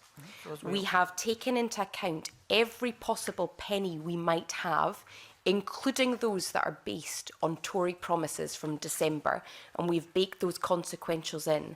And then we have made decisions on our full capital and revenue resource to deploy in a way that meets the pressures that COSLA have identified as being key pressures. I cannot dictate to local authorities how they use their money. They have discretion, they have autonomy over 91% of their budgets. What I can do is discuss with them where the pressures are on education, teachers' pay, teachers' pensions, social care, and ensure that this is a budget that fairly meets their pressures. I am not saying, as the convener said at the beginning, that when it comes to generosity, I'm not saying that a budget process is easy for anyone, not least when we do not even have guarantees over the consequentials available to us. But I am saying that with the funding that we have deployed every penny in a way that most needs the pressures that local authorities have identified. And could I add as well, we have to also mitigate the impacts of UK austerity. £60 million to go to local authorities to fully mitigate the effect of the bedroom tax. Now, add that to the increase we've had to find to the Scottish Welfare Fund. That gets you to the 95 million pretty quickly. Now, if we didn't have to do that, and if that was a decision that the UK government took to ensure fairness within their social security decisions, if they didn't have policy decisions that they have put in place that we had to mitigate, then we could get to a place where the 95 million, which is COSLA's figure, that suddenly becomes a bit more realisable without us having to always tackle the issues and mop up the messes that the UK government have created for us. Do you anticipate, as many have said, that this budget settlement will be the best in a decade because of the situations and circumstances? Do you acknowledge any of that? In terms of our budget? Yeah. I acknowledge, yes, that we anticipate about £142 million of additional consequentials from the forthcoming UK budget. And that's of a total 468 million, and that's in the budget document. So 142 revenue and the rest is capital. We anticipate that. Now, that is based on Tory Party manifesto. So in our conversations with Treasury officials looking for certainty over what our settlement might be, there haven't been guarantees, but we've been repeatedly referred to the Conservative Party manifesto. So if on the 11th of March there is much celebration of additional money, it's worth noting that we have already made decisions to factor in that consequentials so as to protect all the budget lines that we prioritise, including local authorities. And the decisions you've taken in the attempt to decrease the capital budget, why have they been added into that process when you may have the situation where there may be extra funding coming, or there might be opportunities to develop that process, but you seem to have taken that choice already to diminish that, and as Cosla said, they saw it in the sum of about £117 million? May is doing a lot of heavy lifting in that sentence and in that question, because May, we've already factored in anticipated consequences. On capital, 4 quick points to make. The first is, I think, in this year's budget, we've made no apology that it's not business as usual. So we have consciously shifted our spending on capital from high carbon infrastructure to low carbon infrastructure. So it isn't business as normal. We've focused on mitigating climate change.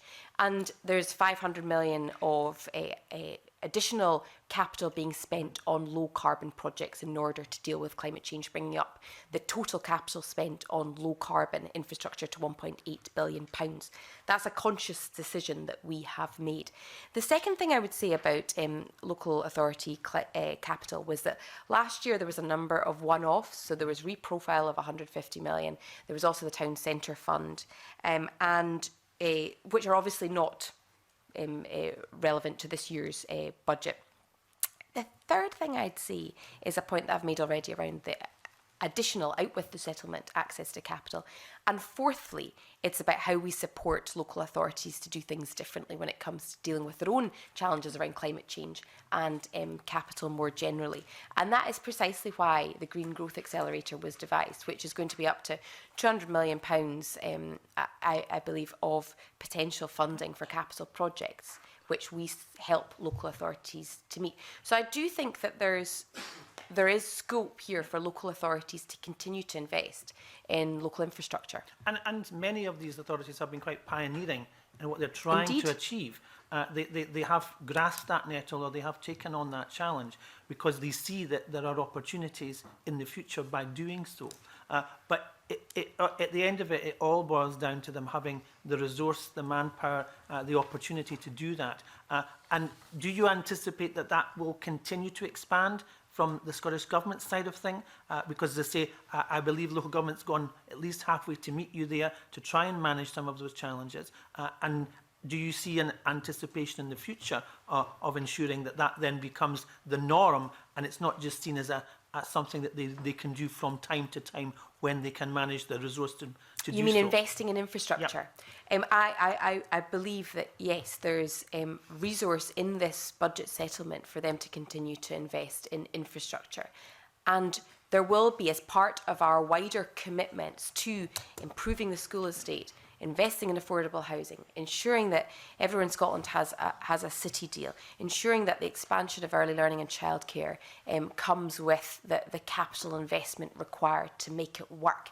Yes, those are our commitments. Yes, we are funding them. And yes, we're working in partnership with local authorities to deliver them. Can I maybe just add in then, on the back of that, around the innovative approaches that some local authorities are taking to deploy some of that. In the Ayrshire deal, there's the support that we've put in place to support community wealth building. So using the money that's in those regional deals to work for the whole community. So that's an example where you can see them using the resources in an innovative way across the 3 Ayrshires to deliver not just infrastructure projects, but actually make sure that that's having a wider societal impact. And the other thing that we are working with local authorities on, and others as well, is to ensure that we have a much more place-based approach to the to the deployment of some of this funding. So it's fine that we've got one arm of government focusing on education, early learning, childcare, capital investment there, housing, and a whole host of other bits in between.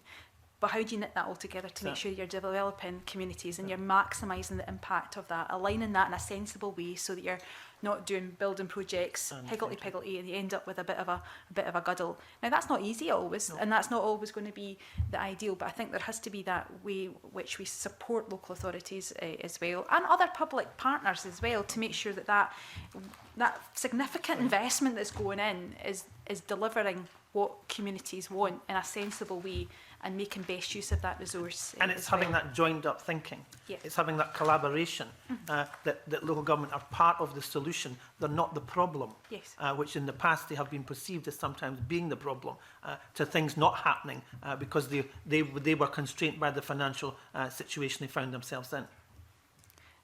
Yeah, absolutely. And again, you could point to the community wealth building approach as something it's taking the opportunity that's there with the regional deals to use that beyond just the investment in infrastructure, but actually thinking about how do we make the best use of around employment opportunities. You see that in Glasgow, I think, as well. From memory, you know, some of the anchor organisations in Glasgow that are looking to deploy their resources in a much more sensible way and probably aligning that more effectively to the national performance framework outcomes. Now, you know, that's a fairly new journey for some, but I think the aspiration that's there is one that we should be looking to replicate.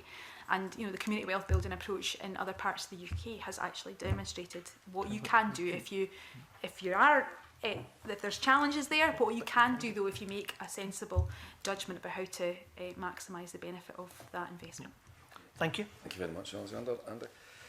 Tie a few loose ends on the capital question. So last year at this time, the funding out with the core settlement for capital was 287 million. This year it's 382. So that's an increase of 95 out with the settlement. But within the settlement, there's been a 334 million pound cut this year. Now, you've said that there's a couple of one-off projects. You mentioned 150 reprofiling, 50 town centres. Is this cut entirely down to the fact that these one-off projects are no longer happening, or Can I ask the policy? Can I ask answer the policy element, and then perhaps Graham could answer for the questions. Yeah. So the reprofiling was related to a decision that was taken a few years previously, where the capital would be reprofiled, and there was a commitment given that it would be done so by last year. So that, in a sense, is technical, but Graham can perhaps speak to it more.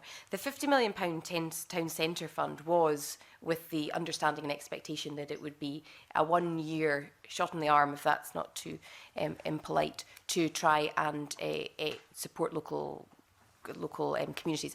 I'm not saying that there aren't still needs when it comes to local town centres, but it was with the understanding. There was also funding related to ELC, and we're continuing to ensure that we meet our commitment by the end of this year around early learning and childcare, but it was capital that was associated with that year. But yes, on early learning and childcare, the profile of the capital spend has reduced excuse me, by 54 million. The 150 million on the reprofiling refers back to 2016-17, I think, when we reduced the local government budget by 150 million with a promise to repay it within 3 years, and that promise was met in 2019-20. So the 334 million reduction is accounted for by those three elements? No, not in totality. I might need to come back to you with that would be useful, writing. just for clarity, because it's not clear from the budget or any of the that's lines. fine. Thanks very much. Thank you. Yeah, I'd like to follow up on a climate change question I asked in the previous session of COSLA and SITFA and the Directors of Finance. And I focused on some of the new funding that Cabinet Secretary you mentioned in the Chamber when we discussed the statement. And I was focusing on the community heat networks. And the feedback I got was it's only 50 million, it's difficult to apply for, they don't have the staff that have got the expertise because of the pushback. We've mentioned the 10,000 staff that have gone in terms of full-time equivalents. But the challenge in climate change in terms of having new knowledge or expertise that they don't currently have. So that was the first point. Was quite a strong pushback from Gail McGregor. But in the presentation we had, the written presentation in advance of today, the comments from COSLA, SITFA and Directors of Finance on climate change were that actions at a local level to meet COP26 are compromised. And what they were looking at was really, really basic stuff in terms of not just locally based energy generation, but how you replace high emissions vehicles, how you invest in energy efficiency in the current estate, cessation of investment in active travel, and then targets and waste being missed. So it kind of went back to the comments earlier about non-core priorities if you're trying to transform them in terms of climate change. So it was just a response from you on the challenges that COSLA have identified for us today. Do you want to speak about the money? In terms of, I hope they weren't saying they don't want the £50 million for heat. No, the specific comment was about the complexity of the process and match funding, and it was used as an exemplar. I think they were thinking about other centrally directed funds. So the issue of so it's about a process going issue. for it, and what do you need in your council before you even apply for those kind of projects? Well, I mean, you know, obviously in terms of early announcement, there is a lead-in time. It's not very long because of the late budget, but there is a lead-in time for next year. And these, in terms of process questions, should be dealt with, delivered and shaped by COSLA with the Scottish Government in terms of how they're deployed. So if there's more conversations that need to happen about how to make it easier, then I'm very comfortable taking that away. In terms of more widely, I'd refer back to the Green Growth Accelerator. We would really like to see a strong pipeline of projects with the Green Growth Accelerator to help get local authorities investing in the low carbon infrastructure that I know that they want to see. So again, that may be a question about process, but how do we make it as easy as possible for local authorities to access it? But I certainly would like this time next year to see that innovative finance model has been able to support local authorities invest in low carbon infrastructure. Yeah, it was just a very stark warning. Actions at a local level are compromised, and climate change was one of the four priorities that COSLA mentioned in their opening remarks, and all the lobbying and the sessions we've had over the last few months. So it was a straight contrast in terms of what they're trying to achieve, but equally in terms of what the Scottish Government is trying to achieve in terms of the Climate Change Act. Local government as a leadership mechanism is about communities, but it's also about their own services and investing in new services. And just in terms of the evidence, it feels like a gap there in terms of aspiration and reality.